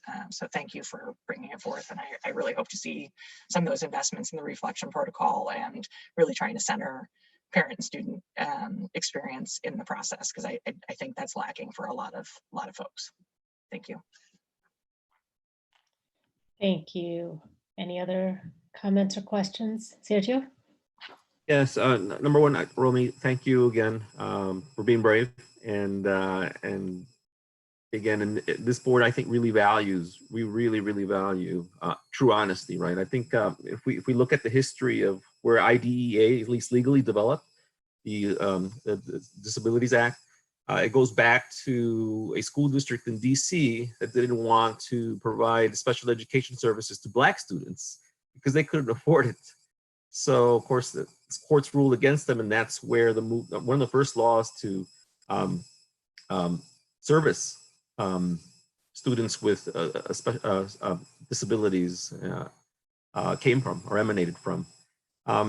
As a teacher, somebody who still holds my license, I'm not in the classroom anymore, and haven't been a bilingual teacher. This really, really means a lot that we're finally exposing something that I've seen. Our kids get hurt. I mean, you know, as an educator. I mean, it was and it's just really difficult to hear that you know, families are being told to choose, and particularly our most vulnerable families are being told to choose services that their children qualify for, when in reality they should be getting both. And it's just so frustrating, so frustrating. And again, this isn't the only district who's done it. Again, I taught a couple of districts who again would tell parents, you know, you have a choice now. We can't provide you the special education services and the EL services, but you know, you're going to have to choose and then fill out the waiver for one or the other. And again, you know, school districts do it because they just want to be compliant. We've given them the out by giving them the waivers. Again, it's a parent's choice, and I believe in that. But at the same time, it's the people who don't get the choice are usually our most historically marginalized communities. So again, I just appreciate that we're having this discussion out in the open, and that there are some solutions out there that you're proposing, and that we're going to move forward as a district to make sure that we eliminate these disparities and ensure that we have better outcomes. Again, I really appreciate looking at the report that you gave us and talking about how we enhance co-teaching, right? I mean, I think that is one really incredible strategy, which I've seen as an educator is effective when it's done right, right? So how do we, you know, incorporate co-teaching in EL, you know, English learner services, and making sure that it's culturally responsive, thinking about how we staff and make sure that we have bilingual special education specialists. You know, we talk about the unicorns out there, right? Who do, you know, have the ESL bilingual and SPED, you know, certifications and licensure. I know hard to find, but how can we, you know, tap into creating a pipeline, you know, within our school district and getting some of our teachers to get some of those certifications, right? So it's something to think about as we strategize as a school district, is how do we get our EL teachers to get a SPED licensure or endorsement, and vice versa.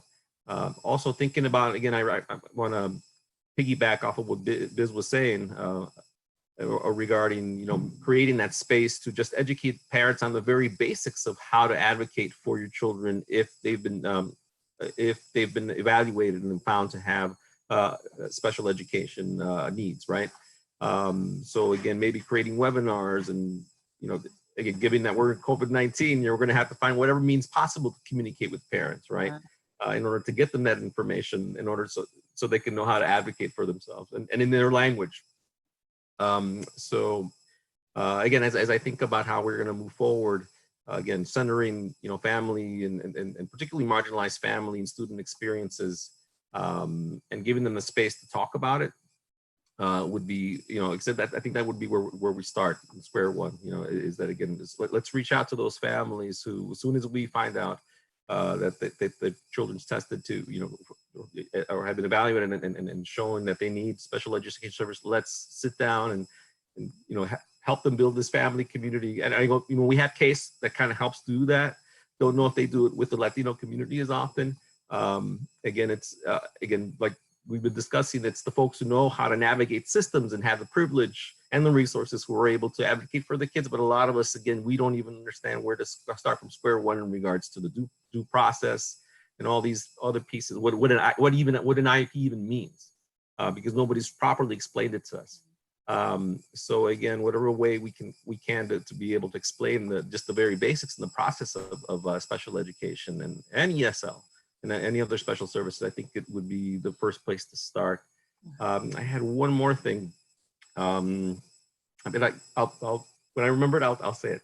Well, Sergio, I do just want to let you know that we have done some planning this year and hope to next year have more parent groups. And we have been thinking about how do we reach the more marginalized communities that haven't typically been, you know, we've been able to access or get involved. And then like parent liaison type groups. So I've actually had some conversations with CASE, and we're working on a plan to hopefully have that be a That's part great. of. And I remember the one thing too is again, let's always look back at early childhood, right? So I want to again build off of what Biz said.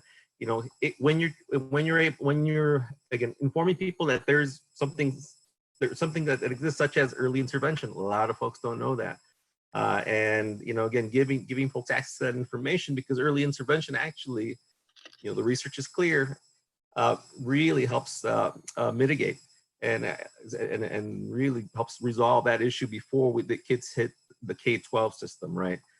So again, you know, trying to work with our early childhood community, and particularly in JEH, to, you know, really promote early childhood as a means to get the best resources to kind of help mitigate some of these disparities that you have illustrated for us right here. So, thank you. Thank you. And I think I would say I agree with you completely, Sergio, about the you know, access to the early interventions. I know that the Evanston Early Childhood Council and Cradle to Career have really made that a focus. So I think, you know, again, bringing in, this is more than just a District 65 issue. This is a community issue. So bringing those community partners into the conversation and continuing the conversation, because I know District 65 is also a part of those, is critical. Sula, you're muted. I don't know, the space bar sometimes works and sometimes doesn't. I apologize. I just had a question about just the process of assessment, because it sounds like with the data on disproportionality that there is some misdiagnosis. And then even when there is need identified, that Black and Latinx students are separated out more than white students and are not included, right? So if you could help us understand a little bit, help me understand as a new member, what that process is, how the assessments happen, and then where is the juncture in which students are separated out or included in gen ed? Sure. So I think part of the problem with the process is, I think we jump a lot of the times to special ed, and I think it comes from a good place. I want to get this kid more help. And you asked about emotional disability, so I'm going to speak to that one. So let's say a student is, there are some concerns about a student in a classroom. A teacher might make a referral to school-based problem-solving team. Sometimes parents request a case study. In cases of emotional disability, I would say it's more often coming from the school team, but I'd have to really look into that. But that would just be my hunch based off experience. Then typically, let's say they open a case study evaluation. I think part of the reason when we look at our disability categories that emotional disabilities we tend to see overrepresentation is because it's one of the categories where it's the most subjective, where educators can just kind of check a box. Not that where some of the other categories, it's very technical. There's an assessment. You have to score a certain below a whatever threshold. But I did, because I knew you had this question. Thank you. I printed out the actual emotional disability category information. And I just want to read two that I think are problematic for this conversation. And this is why one of our committees is looking at, is there a way that we can slow down this process, really break down what these boxes mean and put kind of some stopgaps so we can have a conversation about it. But one of the determinant factors for making a child eligible for emotional disability is its inability to develop or maintain satisfactory interpersonal relationships with peers and teachers. So if through observations, through teacher rating scales, I said observations already, whatever, we're determining for some behavior data collection that we're seeing that there's something we could say, okay, yes, I'm going to check that box. The other one that stands out to me is inappropriate types of behavior or feelings under normal circumstances. And so I would say, like, what's normal to who, and who's making that determination about, the classroom. So I think there is some subjectivity, and that's part of the reason why we're seeing more students over-identified. And then when you actually get to the table, so let's say you check that box and say, oh yeah, these are inappropriate behaviors, something's wrong.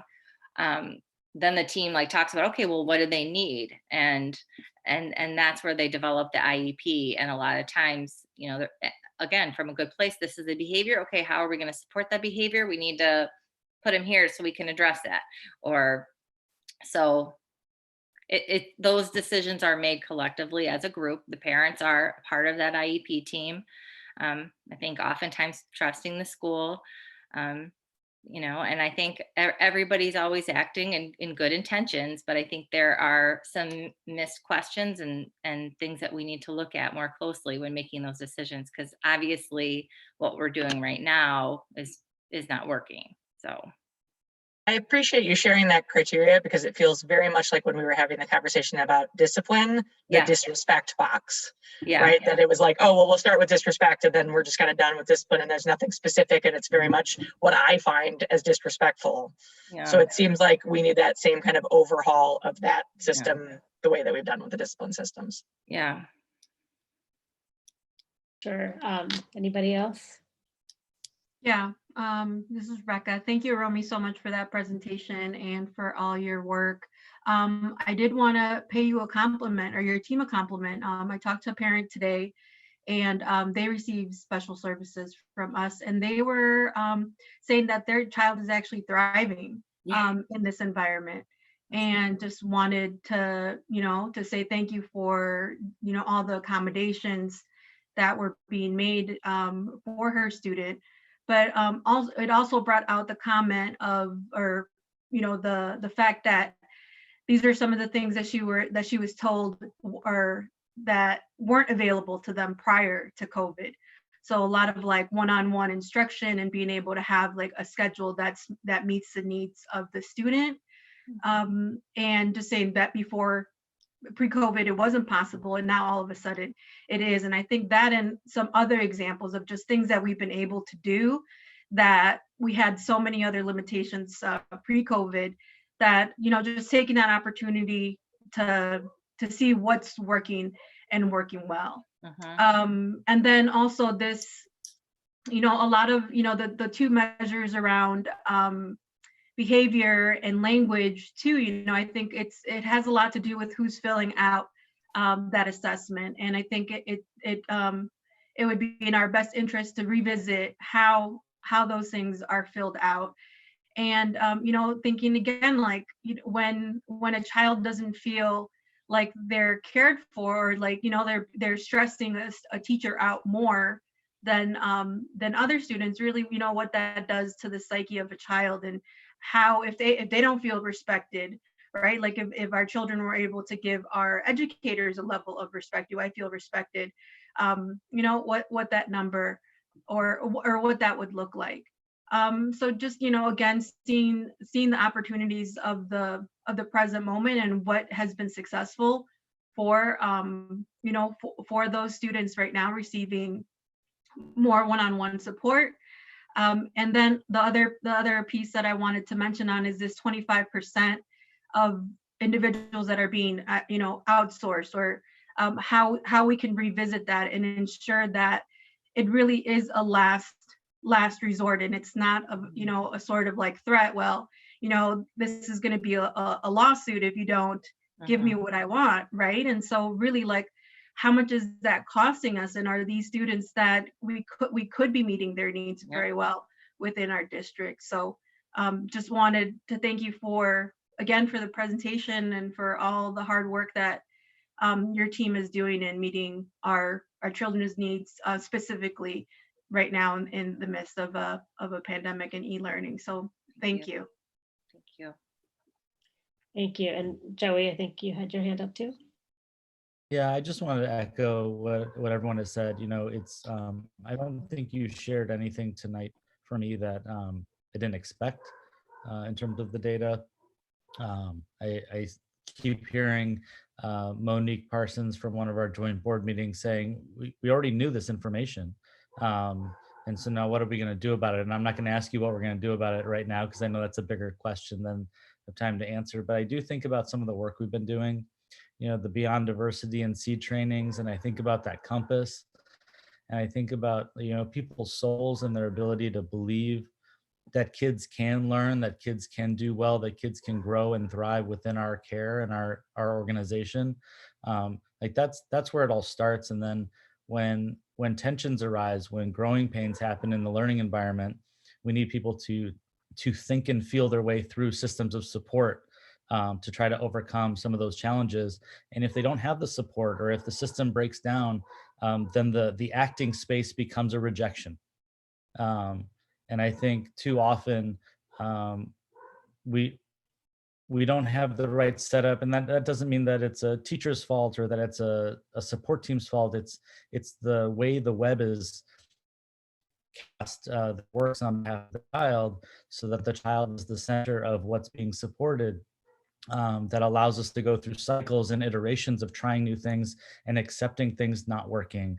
And I pair that thought along with the data of, we know what happens to people of color who have been engaged by police and put in the back of a car.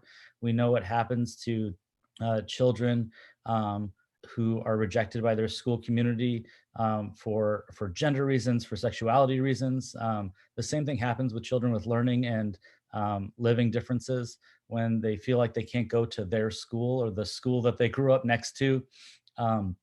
And they just maybe can't communicate it the same way, but it happens. And if there's a better way for us to build the system of support for kids to stay in their communities, that would be an awesome opportunity for us to take.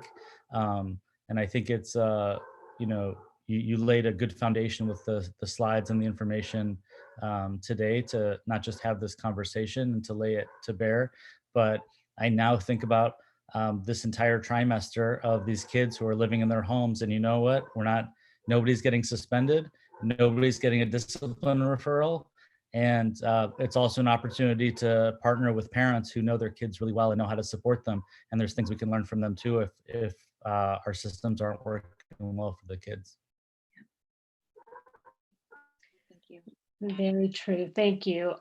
Thank you again, everybody. I mean, I think obviously this was a really important presentation, and we all had a lot of thoughts on it. I guess I will just put one final sort of parting, again, reiterating that I really think this is so important for everyone in our community to understand, whether you have a child who has an IEP or not.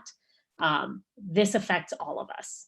When we have inequities in the system, it affects our children too, even if our children don't access these services.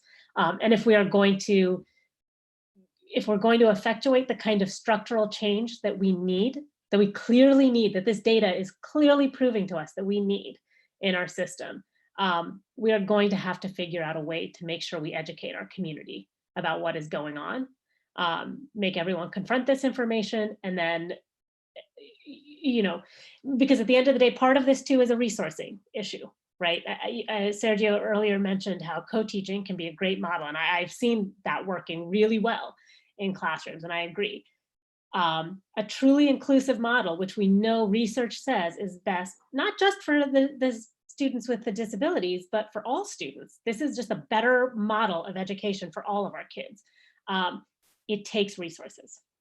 And we know we have educators who are capable of it, but we do ask our educators to do a lot, and increasingly a lot with less.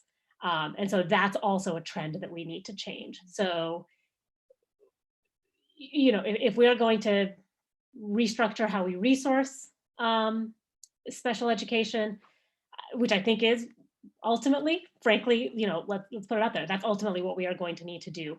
We need to be able to educate our community on why we need to do that. So I hope that, over the summer, as we think about all of these changes, that we are building in some time, as we're building in time for education for our educators. I hope that we can also build in time for education for the board, education for our community as a whole.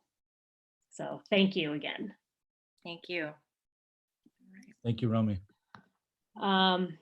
Okay, that was a very, very, it's a lot of information, and we are going on to another presentation that is going to give us a lot of information.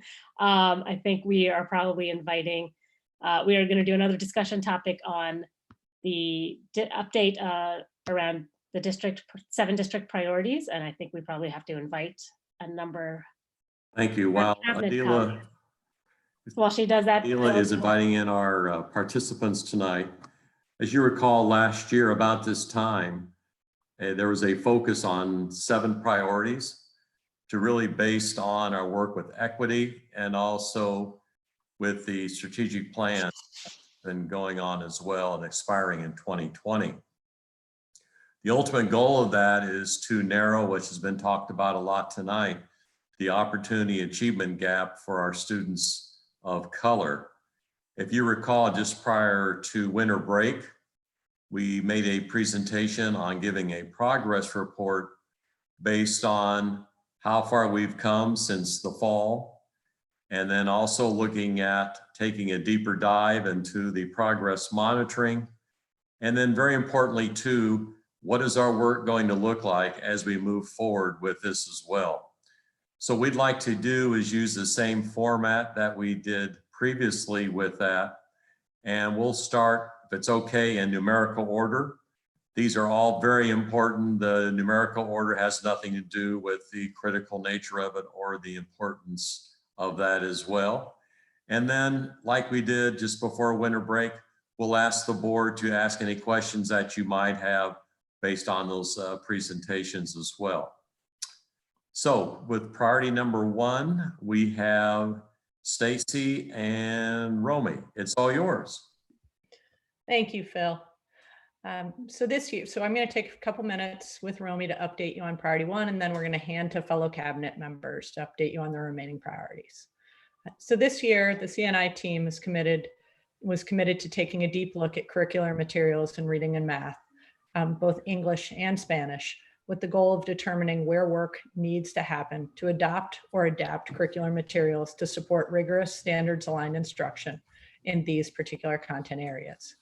We're excited to reveal that despite the challenges that the move to remote learning presented, the team was able to complete 3 of the reviews: middle school math, middle school language and literacy, and K-5 literacy. In the case of the middle school reading and math, the groups have identified curriculum materials to pilot next year.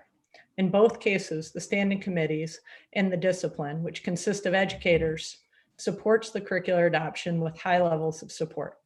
The recommendations will go to our curriculum advisory committee later this month, and ideally will be shared with you via memo next month. The math pilot is currently for 7th and 8th grade.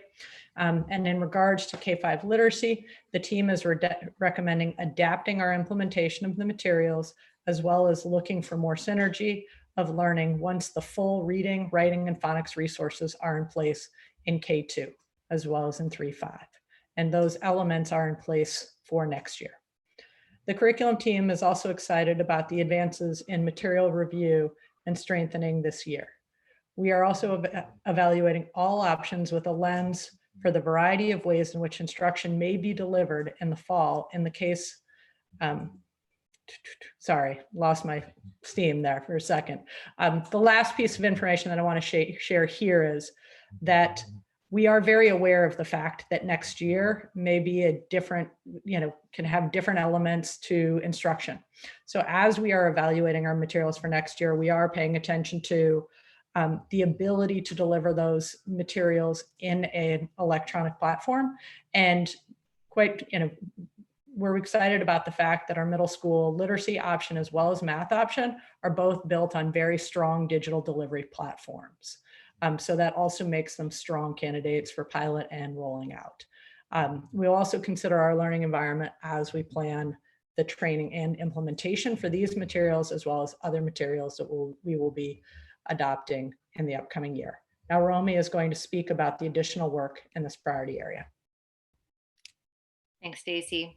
So for the reasons I just shared with you a moment ago, we need to also make sure that the curriculum materials being used with our students with disabilities are rigorous and aligned to grade level standards with appropriate modifications. We've identified the most frequently used specialized curriculum, and starting in the fall, we'll follow a similar process shared by Stacy to create an outline for educators that ensures major cluster standards are prioritized when supplemental materials are used for our students with disabilities. LaTarsha will speak about priority 2, which was focused on developing a professional learning model to support increasing cognitive rigor and culturally responsive pedagogy.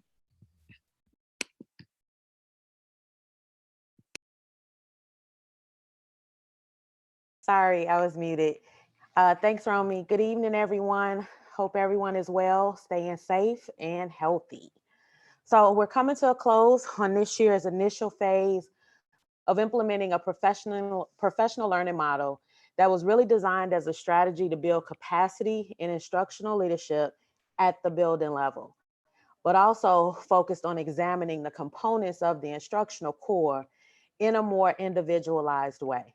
So prior to our COVID-19 shutdown, we were fortunate enough to engage in learning and conduct walkthroughs on March 2nd and 3rd for coherence around the instructional practice guide as a comprehensive look at the instructional shifts associated with the Common Core state standards in ELA and math. So we view decentralizing professional learning as a critical step towards improving our practice in a couple of ways. One, providing self-paced learning and support with common resources for schools to build their collective knowledge about how all students are experiencing instruction for college and career readiness. As a district team, we really wanted to get better at collecting some robust evidence of educators' knowledge, skills, and abilities in an attempt to determine and showcase promising practices of standards-based instruction and culturally responsive pedagogy that is engaging Black and Latinx students towards accelerated outcomes. So from the 5 of our schools who bravely open their space for our collective learning, we view that learning as really being helpful towards establishing for schools instructional priorities for the upcoming school year. This information is going to be really helpful for us in terms of supporting those professional learning plans moving forward. And with the lessons learned from this year, as well as the reality for what the new school year might entail, we want to ensure that the next phase of the professional learning model deepens these learning structures, incorporates use of digital methodologies and capabilities of being together, and is focused on schools' learning needs. Andalib is going to now speak about another system-wide learning opportunity within Priority 3. Thank you, Dr. Green. Good evening, everybody. I want to begin by sharing the perspective of a middle school teacher who reflected on the impact of our third priority, to implement restorative practices across the system and to develop environments that are intellectually and socially safe for learning. A successful restorative change that has occurred in the building is the shift in mindset from immediate punitive measures to hearing and seeing a child for his individuality and getting their side of the story. I can attest to the change in students by the way they react to situations that would have normally set them off task for the rest of the day.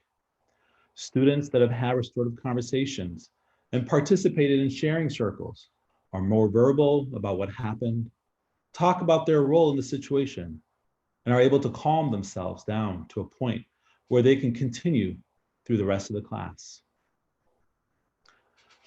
The shift for this teacher and many more was realized as a result of intentional professional learning that was initiated last summer with all District 65 school climate teams and continued with PT professional development experiences for all stakeholders in the system, led by our dynamic restorative practice coaches, in addition, our restorative practice teacher leaders and school administrators.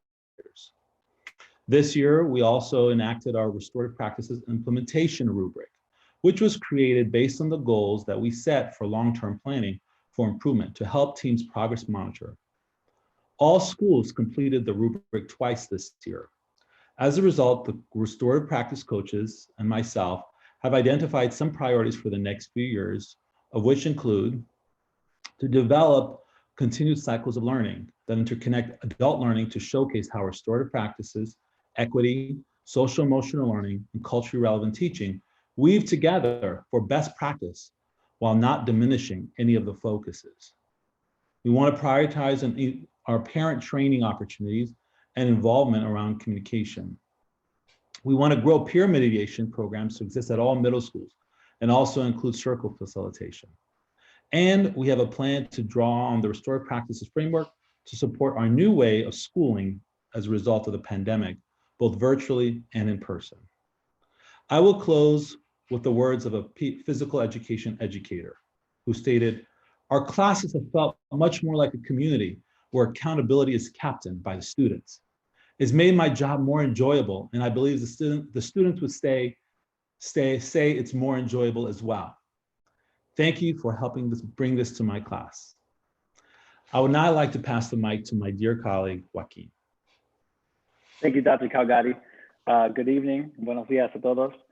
I want to welcome Sula. Welcome to the board. I'm so happy to see you. I just want to share my gratitude to Sergio and Anya for showing your vulnerability during the difficult presentation that our courageous Romy was offering to the community. So thank you for that. There's never a wrong time to show appreciation.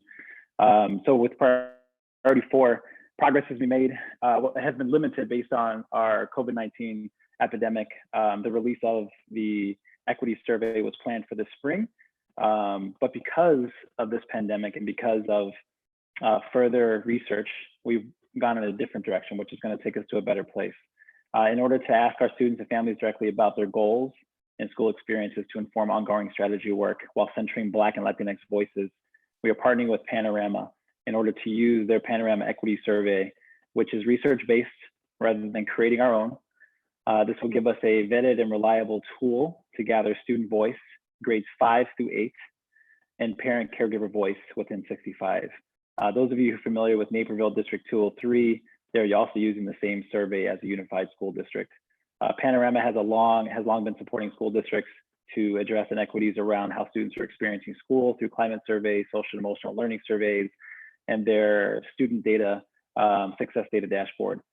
And having learning more as a company as Panorama, they've moved to creating an equity and inclusion survey that was piloted in 2019, which was including the work of RIDES, the RIDES framework out of Harvard University.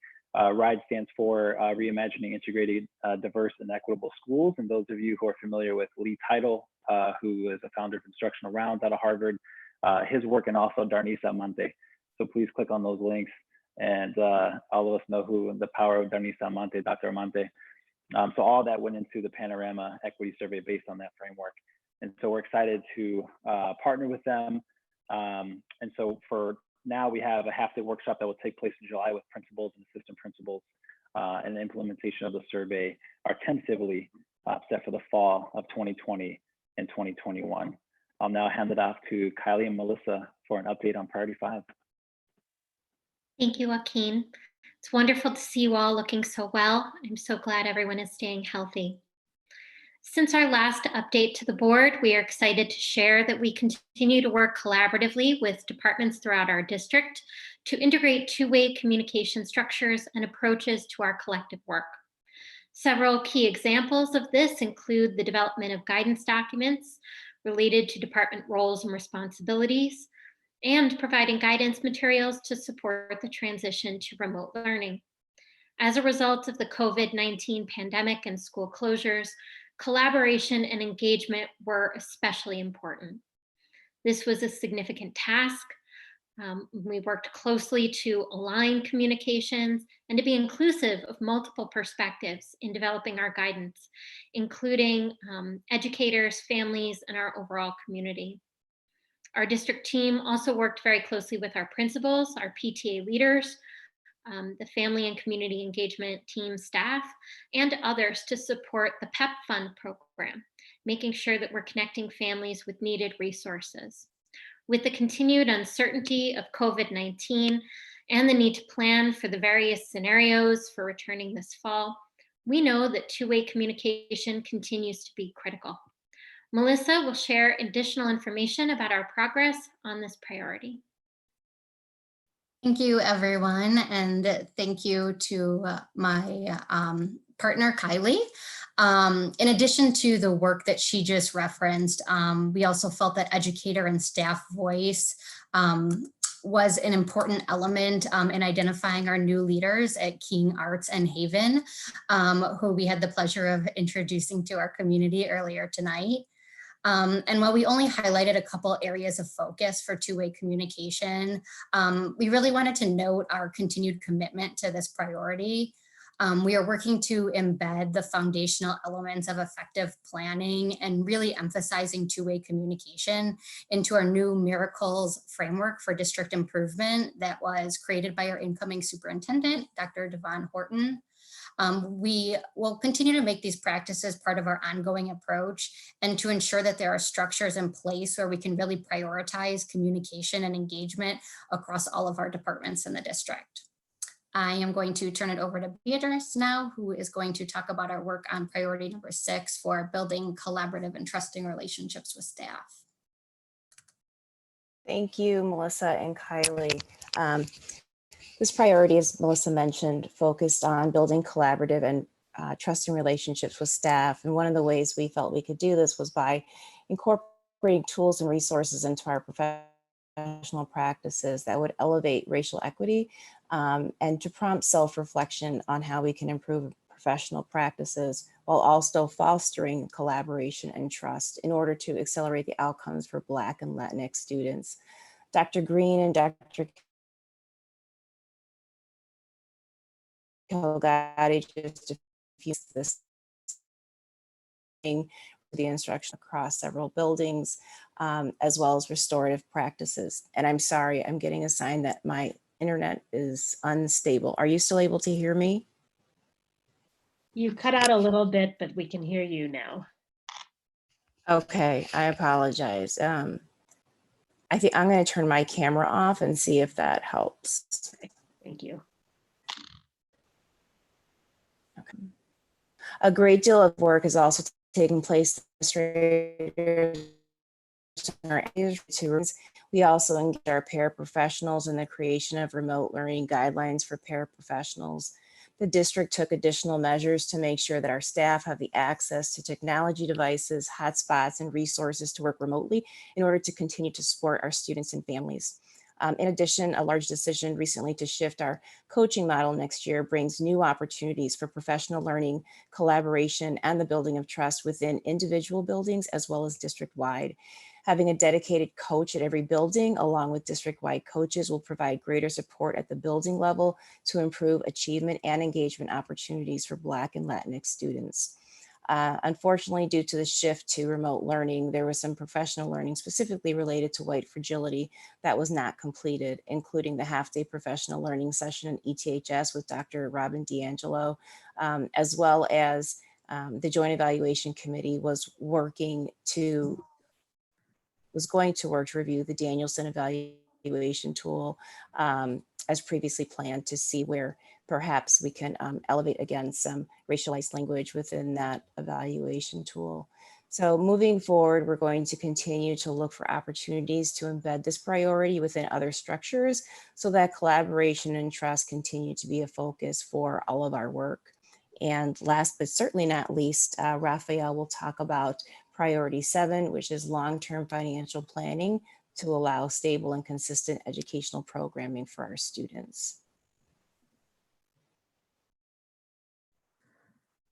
You're muted, Raphael. Mute, Raphael.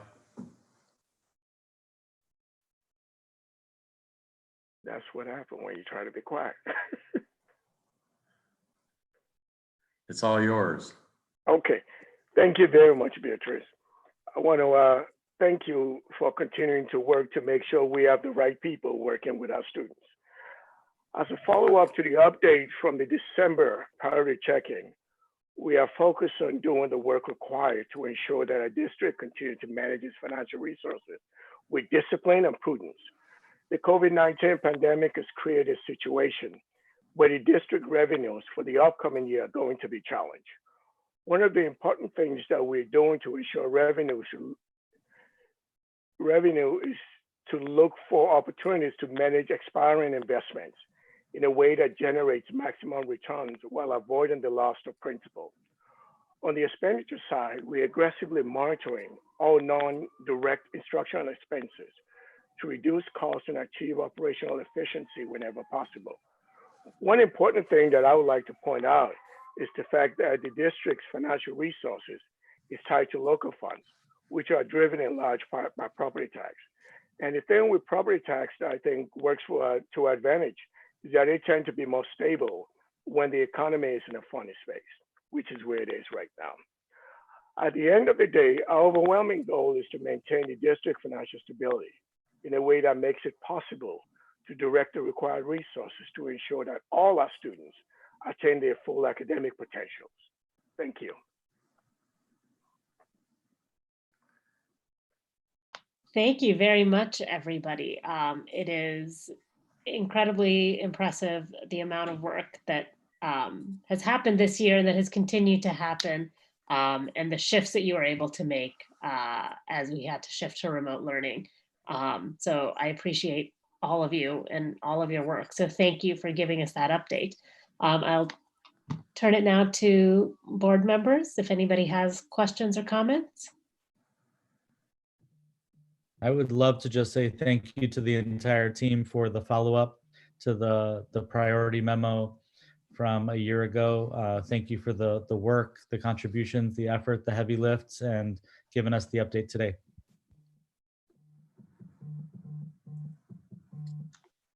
Anybody else?